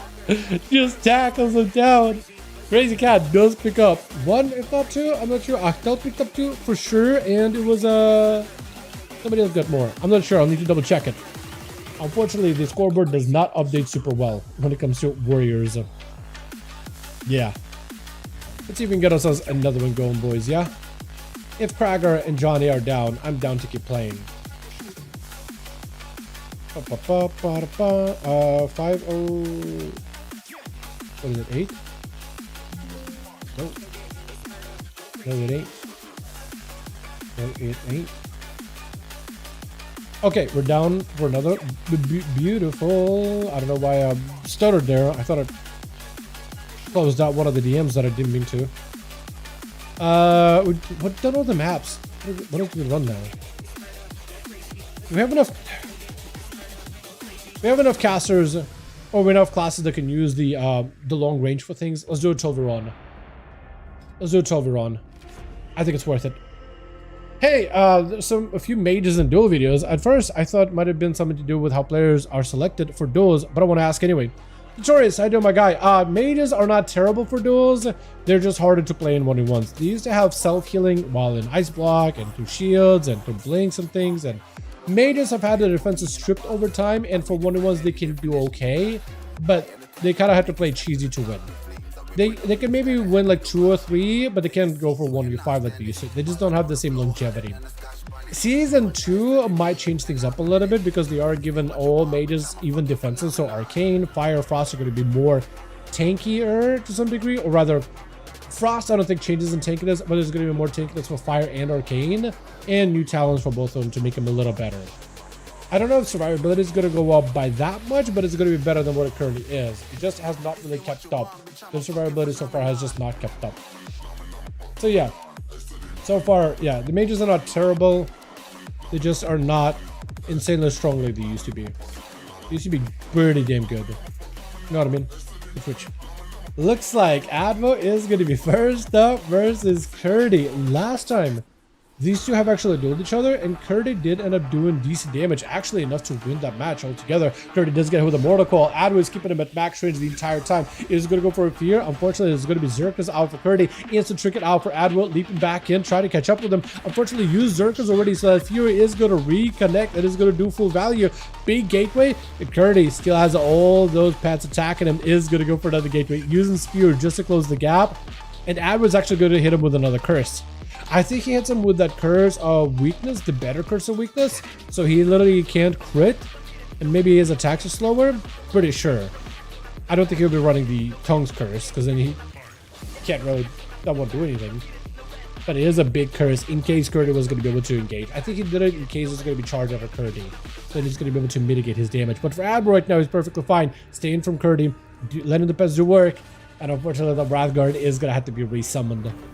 But for Curdy, he's okay for now. Actually, him just being able to stay away is going to be able to get a lot of healing and resources, and I think cooldown reduction. Does he get... Hold on, I think he does get Blaze Storm back a little quicker, doesn't he? If he gets more execute procs? Possibly. So actually, it might be good for him. Admo is trying to play it with the pets, with the Tyrant. Just kind of letting the pets do a lot of the work. But I don't know if Admo has the sustained damage to keep Curdy away like that. I actually don't think he can. I think he just seems rotating cooldowns just to cycle stuff. But he he kind of does need to, since he's playing Soul Harvester, he needs to be there actually casting spells in order to do damage to Curdy.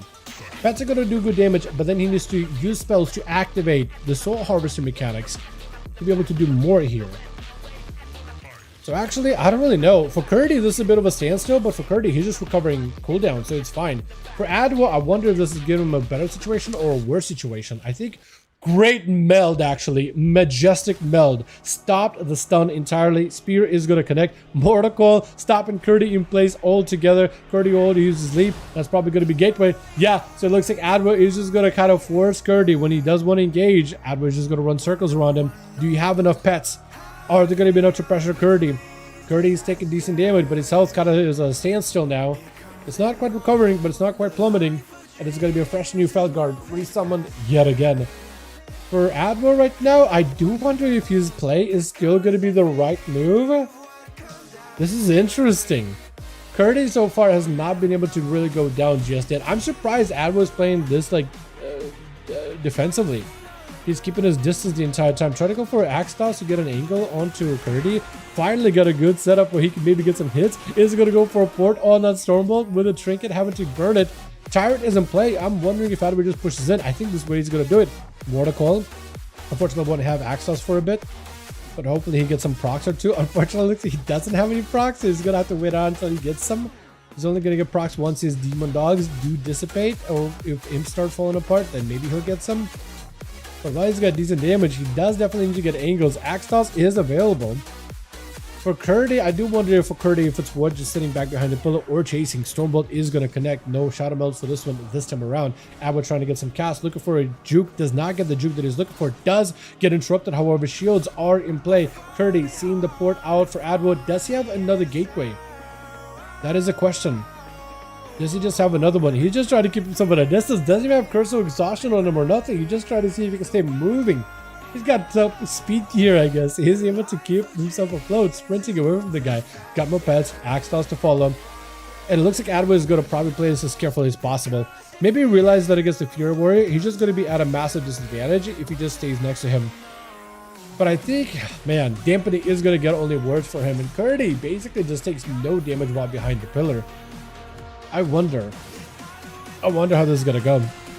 Gonna bring back Phoenix Flames and have combustion, have a dynamic CD which reduces when spending or something. Yeah, with Fire Mage, I feel like that would be fun. They really want to make Fire Mages like a really cooldown heavy class, but I almost feel like maybe like, yeah, bring back Phoenix Flames. I wonder why they keep removing Phoenix Flames. They bring it back, then they remove it. They bring it back and they remove it. And it's like it's fun when they have it. It's not fun when you don't have it. You know, I guess they wanted to give them, ooh, great reflect for Curdy. I don't know if that'll be enough, but Mortal Coil is going to stop Advo for a second. Curdy is surrounded by all those demons together with a Tyrant in play. And it's going to be Advo catches him with a fear for a second. Got a full slow. Gateway is in play. Does Curdy just wait it out? I think Curdy at some point is going to have to use mobility skills to catch up to Advo, right? Especially if he's at the gate. Because I don't think Advo is going to go over there. I don't think Advo really has a reason to go over there at all. He will have a second use of the gate before he goes on cooldown. So he's okay. I'm wondering why. I mean, Curdy chasing after Adwo isn't good because they're just out in the open taking constant hits. But I'm wondering why Adwo doesn't get aggressive here. Spear? Wait, no, Stormbolt. Maybe Spear. If you spear him now, he can't go. Unfortunately, if he had Spear, he wouldn't be able to port, I don't think. But it does have at least one more gateway usage here. Curdy's still doing damage to the pets at the very least. Bit of a standstill for the time being between the two, unfortunately. No more honorable duels, all in. There it is. Thanks for answering. So, which classes are capable to go 1v5? According to your videos, a few of them.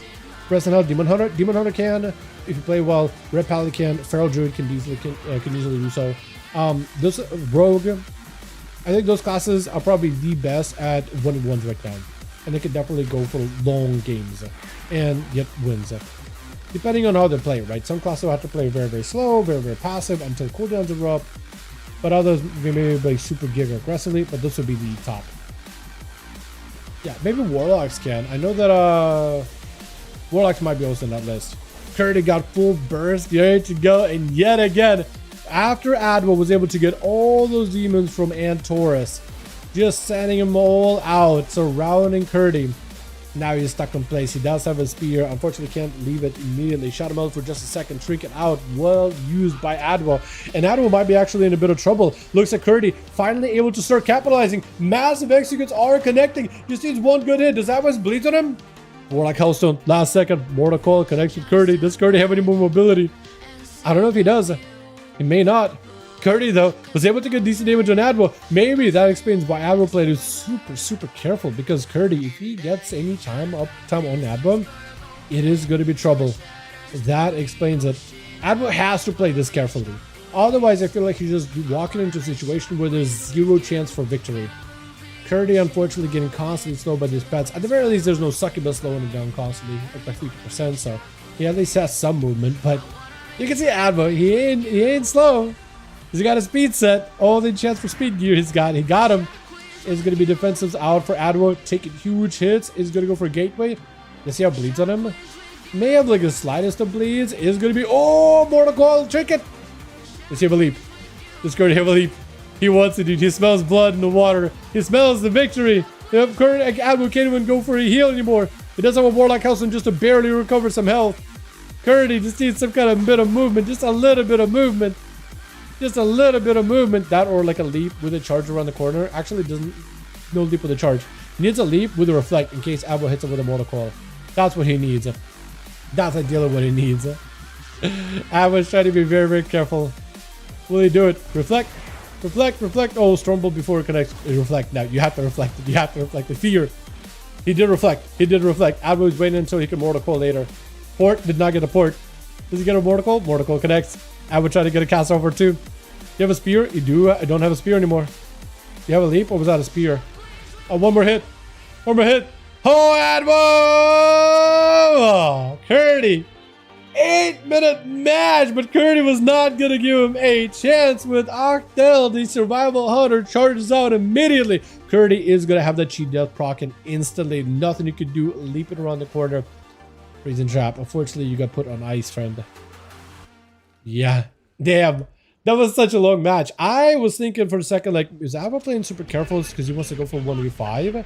He just wants to be very careful with his cooldowns. He is getting caught out. It is going to be Toxic. Instantly finds him. Instantly grenades him. Immediately goes in for the Chakram. Turtle Shell, unfortunately, looks like stopped the Chakram entirely. And Octel just trying to see if he can walk out of there. I don't know if he's going to be able to escape. Tried to net him, but his net got dodged. When you are sitting in a net, you're more likely to have your attacks miss. Trinket. Oh my. Disarm for a second. He doesn't need a weapon. Wait, yes, he does. No mind. Yes, he does. Botting shot on him and the pet. Hurry alive. And the pet is going to get a couple bites, right? Stun. It's over. I was going to say, like, I furrowed my brows there when I saw the grenade connect and the guy didn't immediately die. It's just like, what? It is going to be backflip up next. Got himself a bit of that eye pickup looking for Toxic. He just needs to get a good in cap. Freezing trap right next to him. Does he see it? As long as he doesn't walk forward, Toxic could be in trouble. That's a lot of damage. Big kicks. That's the Fury. He doesn't walk into a freezing trap. Being very careful with it. Toxic does have a big takedown. He just needs to find a way to stop the monk for a second, trying to make it happen. Oh, touch of death unfortunately does take him out. Backflip does get hit with an in cap, as it is going to be Lemon up next. Immediate trinket, Charmer to follow. It's going to be backflip trying to see if it can reverse some damage with the Fist of Fury. But it's going to be an in cap, stopping in place. Disarming, so Lemon could all go for a Fist of Fury for a while. Actually helping backflip tremendously. Stopping some of the damage. Oh my god, Karma by Lemon. Backflip was able to crack through the damage for a bit. I don't know if he just touches Destiny here. I don't know if he can. Oh, Chain Lightning. He was trying to see if he could kill him with Chain Lightning. Holy. Both monks get so low, but backflip was not going to go down. Both have an in cap. Anyone? Oh, never mind. Holy, what was that? I'm sorry. I don't even understand what just killed him. Sorry for playing the pillar playstyle. The only way I beat these demons. Yeah, no, you're good. You're good. You're good. Play whatever you need, man. Play however you need to in order to win. At the end of the day, it's all about that victory, right? It's not an easy matchup, man. I feel like if you're out in the open and he just kites you, you do end up dying. So I can't blame you, honestly. Spear, unfortunately, does not connect. Lemon is going to back up out of there. Can Lemon turn this around on Krager? Because this wouldn't be the first time. Krager tried to go for a leap, try to see if he can get around to Lemon, but unfortunately having to just mount up. So leg sweep is available. Lemon is going to go for a disable from a 10-yard range just to slow down Krager. That is brutal. Unfortunately, Krager is completely out of movement skills, so all he can do is mount up at this point. Yeah, all he can do is mount up. Oh, Incap, forward behind him is probably going to be a leg sweep on a Stormbolt. Is going to be Trinket out for Krager. Not wanting to let Lemon even a chance to recover. One more hit. Ah, the blades. The blades do get him down. Crazy Nelly up next. Man, the birds that these guys got going on. Also, I noticed the game. Oh, Krager just ran on the chance. Like, you know what? I'm just going to stomp. Just going to randomly stomp right here and get him out. Stun onto Nelly. The Hunter, at the very least, does get defenses, I think. Yeah, just use a normal wall just to give himself a bit of defense. He's going to go for another wall because it is going to be pressure out of the Hunter, out of the Warrior. Trying to go for steady shot. Does he get the stun steady shot? He might. I think he's trying to set up a stun steady shot. I don't know if he'll be able to. May just need to go for procs. It is a lot of damage. Does go for pet sack. Krager just unleashes all the damage before the Hunter can really set up. Unfortunately, Hunters are really squishy, and Krager did get himself a nice setup. Reflect up for Krager, at least able to dampen some of the damage from magic while Reflect was up. Even after Reflect the spell, that is 5 seconds of damage reduction. Krager, not an amazing situation. He needs to take down one pet to make sure he can heal. Does pick up and rage regen. At 70% dampening. You're not healing for too much, but you'll be able to heal even a little bit. Handy, got him some PI. Also has this person in case he needs to. Just need to get Krager low enough, but Krager is still alive. He's still hanging in. Reflect is up. Does go for an interrupt on Shadow. Does at least stop some of the damage. Krager's soul dips super low. Did that shit death? Was that shit death proc? I'm not sure if it was. I'm not 100%. If Krager randomly dies, Krager does cheat death proc it. And that's going to be immediate rest and health discharges him. Yeah, Handy, there's nothing you can do in that situation. Handy's just going to take it. Oh, man. Oh, my God. Krager does pick up 2. Almost picked up a 3rd. Not easy. Great cheat death proc, though. Fantastic cheat death proc. Let's go. Okay, Krager and Johnny, let me know if you guys are ready for more or if you're done. Either way it works. We are getting late into the EU, so I do know you guys have your own lives to live. I do appreciate you guys hanging out. But yeah, looks like Krager is getting more. Nice. Are they gonna go for spiky burst damage in PvP, or will they keep it slow like this? Well, they're not gonna go as slow damage as BFA, but they're not gonna go nearly as spiky as what they were in Dragonflight or Shadowlands. Okay. Krager is asking for last one. We do need a +1 over for Team Krager and Johnny. So if you guys do want to join, hell, if you played in Team Krager, just join Team Johnny. And if you played in Team Johnny, just join Team Krager. And you guys should get another chance to play. But yeah, we need a +1 for both teams. And Krager is suggesting we do the last one. So I'm down for that. Yeah, I don't think they're going to go make the game super bursty again. I think a lot of players did not like it. It was not a fun time.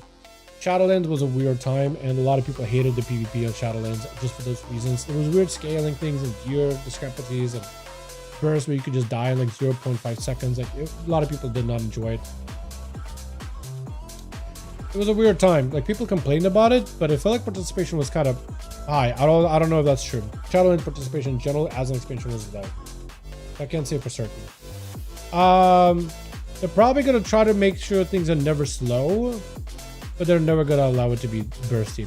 It seems like every time something is bursty and one-shotty, they do go after it and nerf it. I'd be surprised. Isn't Demon Hunter one of the classes with the highest number of bad matchups? Demon Hunters, they're really not terrible for 1v1s from what I've seen. Warlocks can be annoying, but if they cleave all those pets, that's a lot of healing. Rogues, not amazing, but they can get past them. It's just not a great matchup, but not impossible. Shamans, they're mostly okay against. Warriors are mostly okay against. Paladins are not great, but they actually are one of the better paladins to beat. Well, one of the better classes to beat paladins. If they play around Metamorphosis, Leech Healing, they probably have some of the better time with them. And paladins being one of the bigger threats, if you can beat a paladin, you're probably in a higher standing. Mages, they can do okay against mages. They can do okay against hunters. They really don't have they're not, demon hunters are not a silver bullet for every class, for sure, but they're not terrible. Okay, we still need Uno Mas or for the team Johnny. Do I have anybody on my BNet that wants to maybe join in? Perma MVP? Probably pushing to do stuff. Zero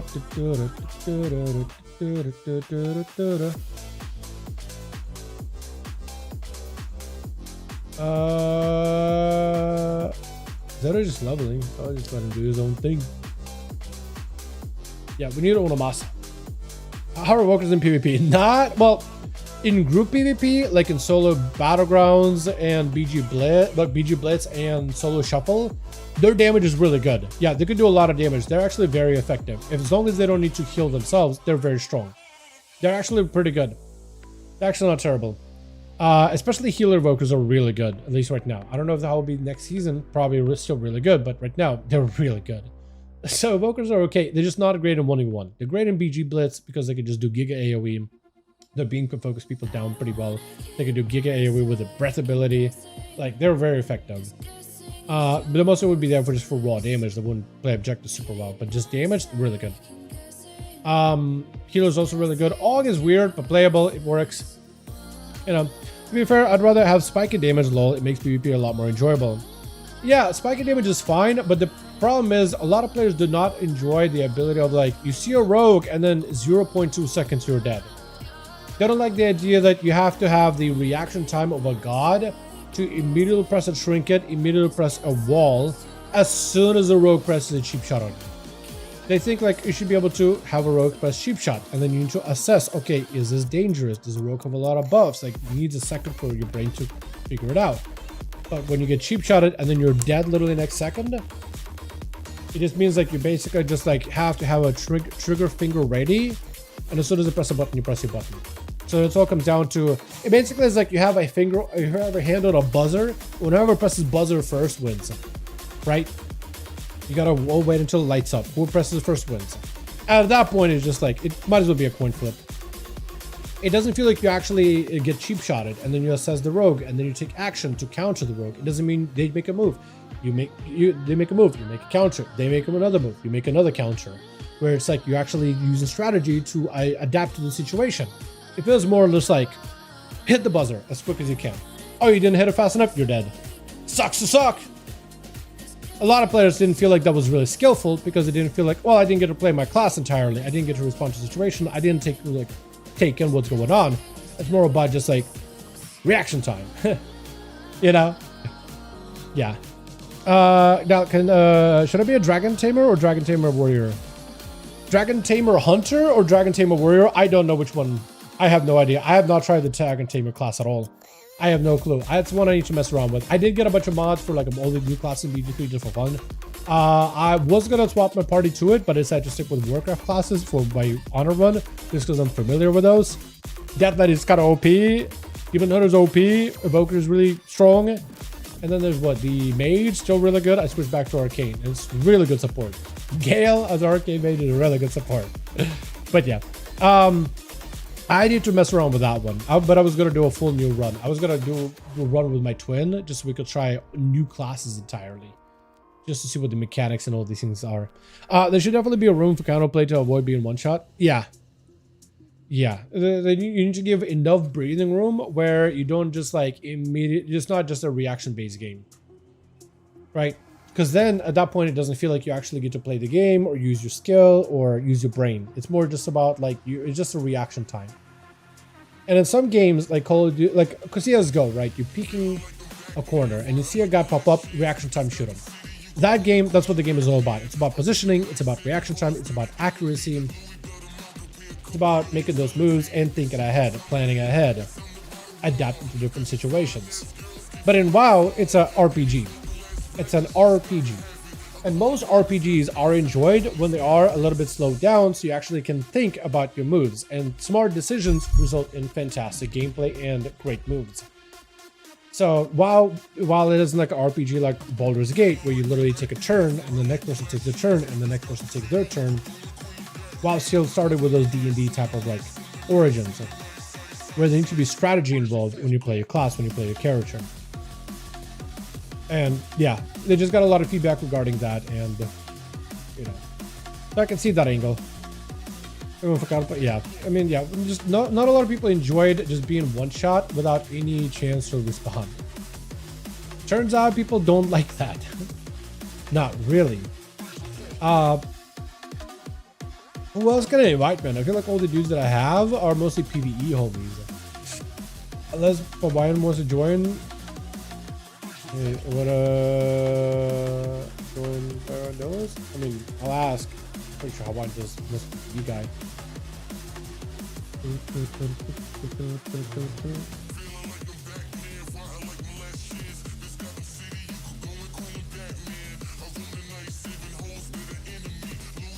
Oh, we got wife. Okay. Now, as soon as I ask, we got a group. Bayek? Wait, Bayek and Apala? Does Bayek have an ult that isn't a Pala? Because that could work, but a Paladin got a red though. Does Bayek have an ult that isn't a Paladin? Because I wouldn't want to throw a Paladin against Kragar's team. I wouldn't want to do that. I think that'd be unfair.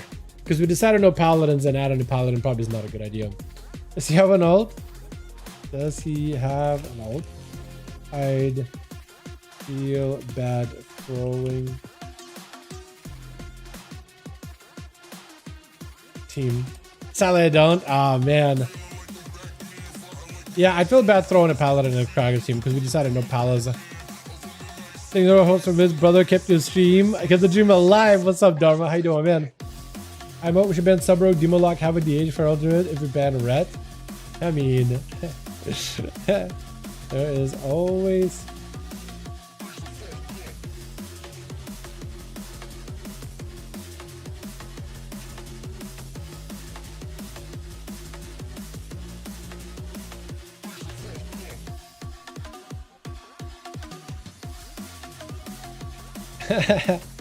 Yeah, if we did that, we'd have only Shadow Priests. Shadow Priests only games. It's just a bunch of priests running around. Oh no. Ban everything but Shadow Priests. That's what would happen. The problem is with Totem Pole is if you keep chopping the top, you have nothing at the end. You only have like a little bit. All you can do, look, everybody finds red overwhelming, so we just chop over the top of the Totem Pole. Of course, when you remove red, another class looks really strong when the reds are not involved. But hey, I just did it by what the chat wanted, man. The chat suggested it. We've done it before. It made the game really, really fun. Yeah, I don't know, man. You need Onomas. Does Broton join duels? I don't remember. It just message says send nukes. Hope he's having a good day. Hope it's not some ominous message or just like, oh, not a good day. Would Prox want to join? I think he's probably pushing. He's usually pushing this late in the season. Is Toxie in one of the groups? And Como Zeria? No, Toxie. Are you in one of the groups for duels? I want to double check with him. I just ask him. I don't know if he wants to go one more. I'm known for that. This Shadow Priest? Yeah, maybe. That could be it. If Toxie is not in the group and he would be down for one more, we could have him take last bot and join his team. I'm bored. One game at least. It'd be unfair. I want to make a fair team for Kragar. That's all, man. It just would be unfair to him. It'd be unfair to my boy. I'd be betraying his trust, and I'm not about that life. I'll have a good blood with Kragar. I don't want to muddy it. Sorry. I put my foot down on that one. But hey, hope you're having a great day, Bayek. You should have seen the Pally games earlier, bro. It was just Pally Fiesta. And they were like, maybe we should do no Paladins. And as soon as they did that, it's like, oh, everybody else gets to play a game. Got it. Got it. Great. I'll go without helm, bro.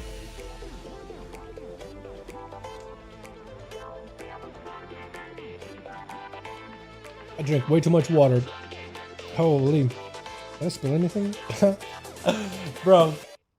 I didn't realize I was that thirsty. Holy. Dude, you could go in your undies. It wouldn't be the point.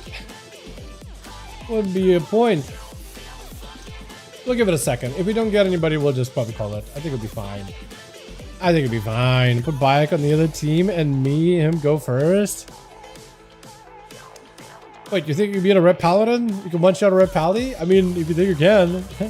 Pitbull concert is almost outside my dorm. Like, actual Pitbull concert? Neat. Really?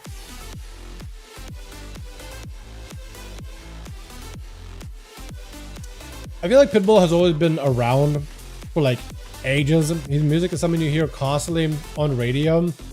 I never really thought Pitbull music was like good. But it was like not really bad either. Ticket prices were insane. It just is always there. It's like listenable. But like if there was a line of border like between like bad and good, it's like right in the middle of listenable. But it's not necessarily like great or amazing or has some crazy beats or does anything new or special or anything. It's just, I mean, Pitbull was 2010, but now, yeah, I have no idea. I have no idea, man. I don't know. It's just, he's always been around and I never thought of him like as good or bad. It's just, it's there. I don't know. So to me, like, if somebody gets a Pitbull concert, it does make me want to, like, wait, why? Like, I mean, his music is not, like, bad or anything, but it's like, but it's not amazing, right? If you really wanted to spend money for, like, a crazy Mr. Worldwide, maybe that's how he gets around. It's just because he's Mr. Worldwide. He just gets around. Maybe it's just accessibility is what's huge. Maybe that's the case, right? Just super giga accessible. But like, I don't know. When I hear like, you got tickets to Pitbull, I was like, wait, really? I mean, he's okay, but like, he is okay. We're back, let's go.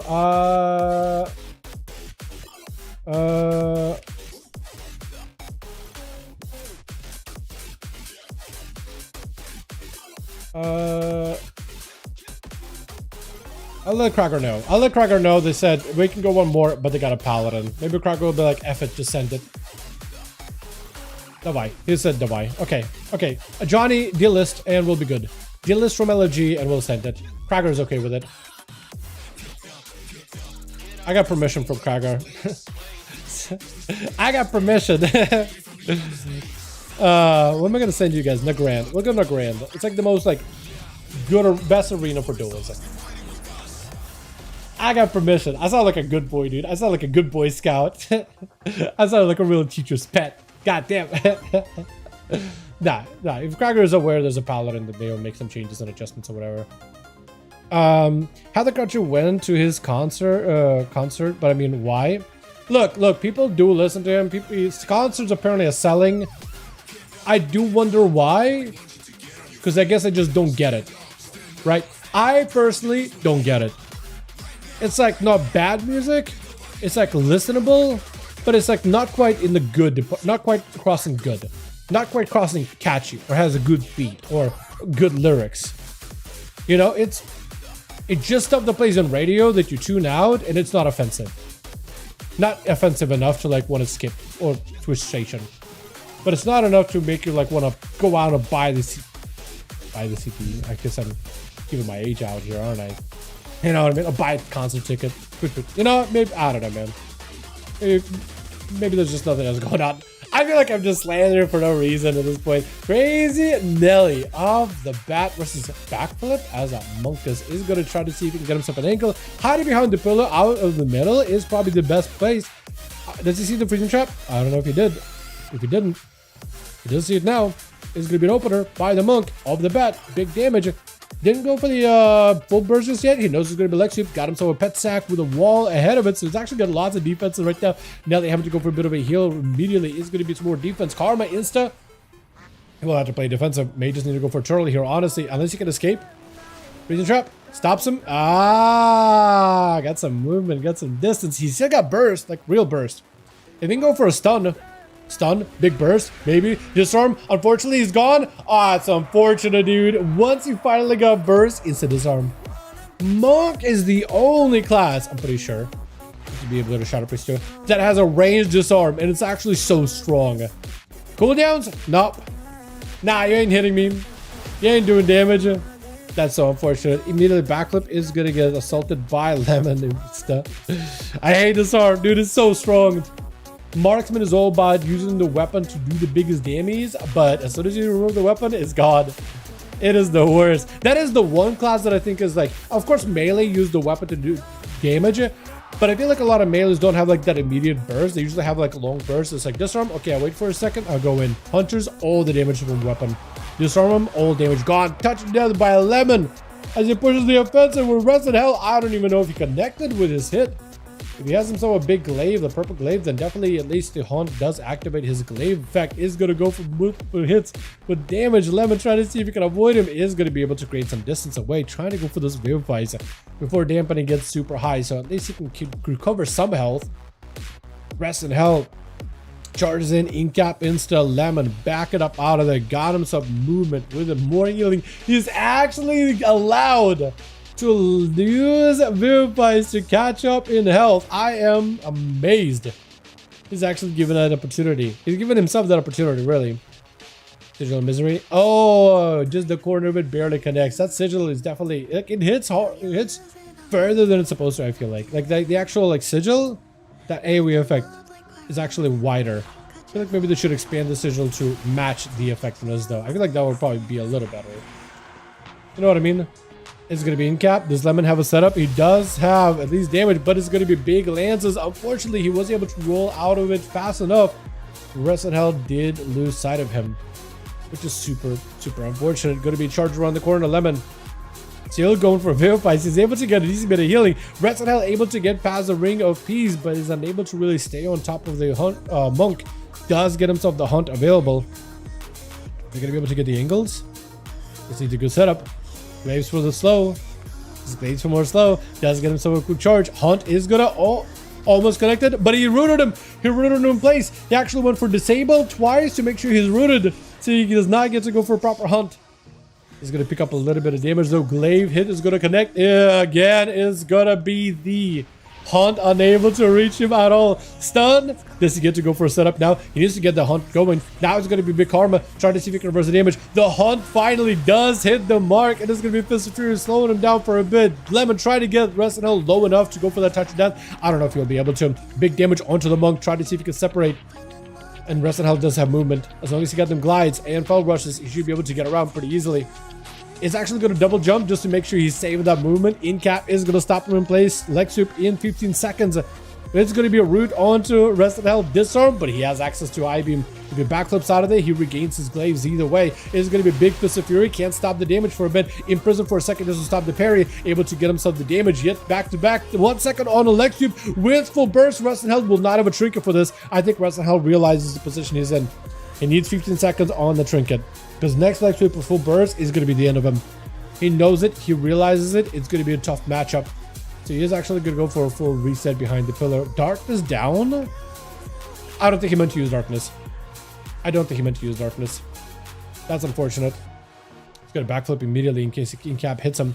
Another backflip again. No leg sweep. In-cap does not connect. He knows he's going to want to go for a leg sweep. Closing the gap. He's going to go for a lance. Lemon, again, going to go for a bit of that healing. The Monk is using everything he can to try to see if he can win this duel. He realizes he can win. He just needs to find a way to slow down the Demon Hunter. Fist of Fury immediately in prison with a Hunt that connects. Charges past him. He swept, but his sweep did nothing. He swept, but the sweep did nothing. That is unfortunate. Lemon does not have a lockdown anymore. He can still do damage. Maybe he can get another Fist of Fury. That's going to be Sigil of Misery. Does avoid it, barely though. He's going to try to make some damage happen. Rest in Hell has a trinket in case he really needs it. Stun onto Lemon Roll with a full I-beam right after. Does see himself the big setup. He recovered a lot of health with that. A lot of health. Lemon trying to use port. Does get interrupted on a heal. Okay, you got leg sweep in 5 seconds. So maybe Lemon has a chance here. Lemon might have a chance. I'm actually surprised Lemon is alive for this long. He's been running, gunning, and healing as much as he can. He does have a setup. Leg sweep. Finally got it. Full burst. Drink it out for Rest in Hell. Damage is still massive. Monk needs to stay on top of the Demon Hunter as best as possible. Is going to go for the Karma to follow. Rest in Hell, unfortunately, is just going to probably do damage into the Monk the entire time. He's waiting out the Karma a little bit. No leg sweep to stop him. Still had Zenith for a little longer. Super low in health. Touch of death range. Hold on, is that enough actually? Rest in Hell backs up out of there. In the touch of death range. Hunt right after stun last second. Oh, trinket with the touch of death. Oh my god. Holy! Curdy thought the Lemon died, so you left in, and that's gonna be Cracker also leaping in with the spear. Weapon throw. Yeah, weapon throw did it. Haha. That is crazy! Rest in Hell is an excellent Demon Hunter. That was not an easy matchup for him either. Well done. Well done, the two of you. Well done. It is going to be Curdy versus Cracker. Cracker's going to have to hold the fort here for a little bit. Curdy hit with the disarm. Cracker, unfortunately, did use Spear and Avatar. But as he sends Rage into Rampage, he's going to be able to get cooldown reduction on all of his hits. Quite a bit of cooldown reduction. My goodness. That was so good, man. Recklessness is proccing. I think a random proc for Cracker too. Cracker's health is getting kind of low, so it's Curdy. Curdy's actually using defensive heal really early. Cracker cannot stop the Blaze Storm for a little bit, but he's going to go for a fear. Zerka's out for Curdy, so Curdy will not be able to use Zerka's on any stuns. Cracker does go for a big defensive trinket out of disarm, so he can still stay in. He needs to get those Bloodthirsts in there. Recklessness and Avatar are available. Might just use them. Random proc of Recklessness is huge for Cracker. He's going to go for Recklessness and Avatar, trying to see if he can maybe get himself some heals and procs to take down Curdy. Curdy hit with a stun. That's an opportunity for Cracker to make some damage happen. Disarm right after. Curdy cannot respond. Cracker is super low in health. Both Curdy also getting kind of low. Kraken cannot escape. The low health in the execute range got him some shields. I don't know if it was execute. I don't know if it was a proc. I don't know if it was anything. Kraken goes down. Does Curdy die to the execute? No, he wouldn't. He wouldn't. He does survive it. But no, Nelly is not going to give him a chance. Oh, not Nelly. It's Håkon. Håkon is going to get an interrupt onto Handy. Got him to the explosive shot. Stunned right after. Big wailing arrow to follow up. Mad damage. Black arrows firing out. Aim shot back to back. Huge hits. It is decent damage out for Handy though. Trying to go for self-healing. Håkon does get an interrupt. Got him some damage to follow into a disperse. We'll see if Handy can maybe do something here, but it was not going to be a good or not going to be a great matchup. I guess not a lot of matchups are good for ShadowPC to begin with, but not an easy one, that's for sure. Rapid fire around the corner. Black arrows are connecting. Explosive shot. Feign death. Aim shot proc. Ooh, yeah. Bayek up next. Håkon is going to have to use everything he can to try to see if he can escape him. We'll need a freezing trap or something. Stun helps. But he's not out of the woods. He wants to go for a freezing trap. Probably going to be adaptation. Adapt. Yeah, adapted it. Stun. Trinket turtle. Yeah. Not easy. Håkon and maybe Achtel can maybe do something versus Bayek. Maybe they could do something. Just whatever damage they can. Get some cooldowns out of him. But yeah, Håkon has no health at all. Achtel is the last one left. Has to go for a big setup. Massive burst. Maybe he can surprise Bayek with huge damage. Stun right after. Does he go for shotgun? Shotgun blast. Blind unfortunately does up a lot of the damage, and that was all of it for the Chakram, and Bayek is going for a full recovery. Achtel does have a trinket. Does he burn it here? Chooses not to, but he's going to take a lot of damage though. A ton of damage. Freezing trap onto Bayek. All he can do right now is try to see if he can maybe reposition even a little bit. That is rough. That is not easy. And that's going to be Charles Shell right after. I don't know what Achtel can do right now. 28 seconds on a big burst go. There's not much you can really do. Yeah, unfortunate. Unfortunate. So Bayek does pick up 2. Kraken picking up 2. But oh, looks like Curdy did take him. And Lemon actually got himself a fantastic victory against the Demon Hunter. Which I normally think monks do lose to Demon Hunters. But it is a closer match. Much closer than I expected. And he played it really, really well. Actually got healing, dude. Actually healed with Vivify. Nerf Monk Vivify. Am I right, boys, or am I right? No, don't nerf it. It's literally heals for like nothing. You might as well splash like some water at him, and he's gonna do the same amount of healing.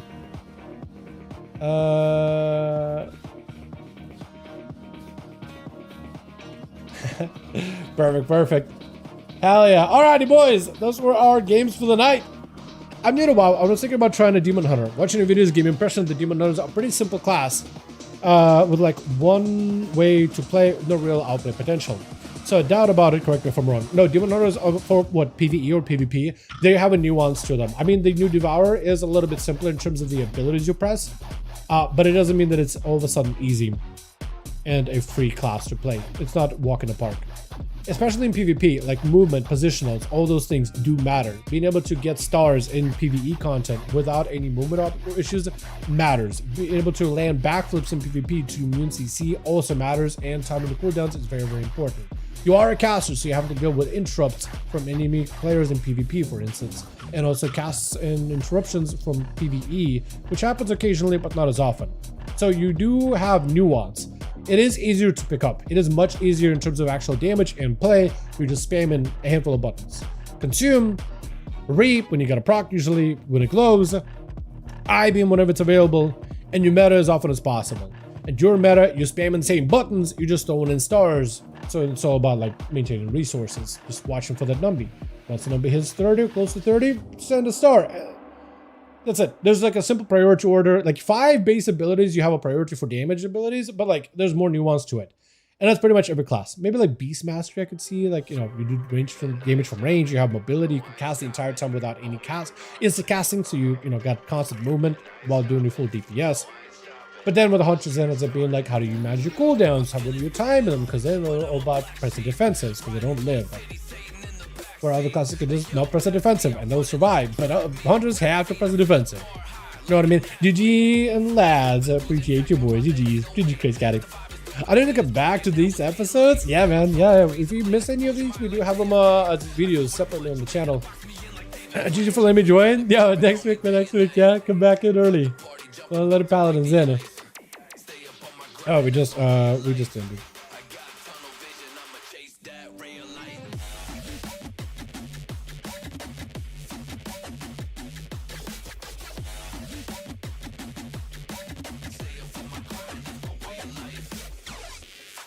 Yeah. Thanks, guys. It was really fun with the shadow. What level next? Do a paladin. No. You probably should do a paladin at some point. You probably should do a paladin. Just for the sake of it.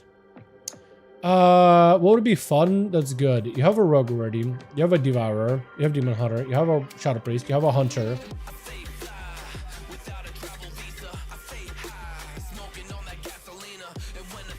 I would say druid, but druid is a little hard to pick up. Feral is hard for PvP first time. It's really strong, but like picking it up immediately is going to be difficult. Could do a warrior, but also not that easy either. Pally would be the easiest, but if you do no Pally games, that would be awkward. Damn. You already have a warlock too. Shaman.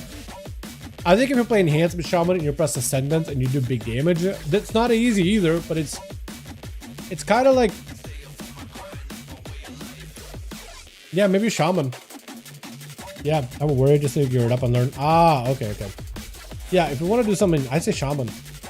Maybe that'll be good. But I know the enhancement can do big giga damage and good healing. You just have to like spend resources to heal. You can basically play a little more aggressively. The defensive abilities are not easy, but I think it would be one of the more easier accessible ones. Plus, they also slam solos. Basically, ascend, slam somebody down. Usually, you win or lose. A lot of times they win. That's with a lot of enhancements and solos in particular. But yeah. Anyway, you guys have a great one. I'll see all of you in the next one. Alrighty, boys. Alrighty. Peace.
Retribution against the system.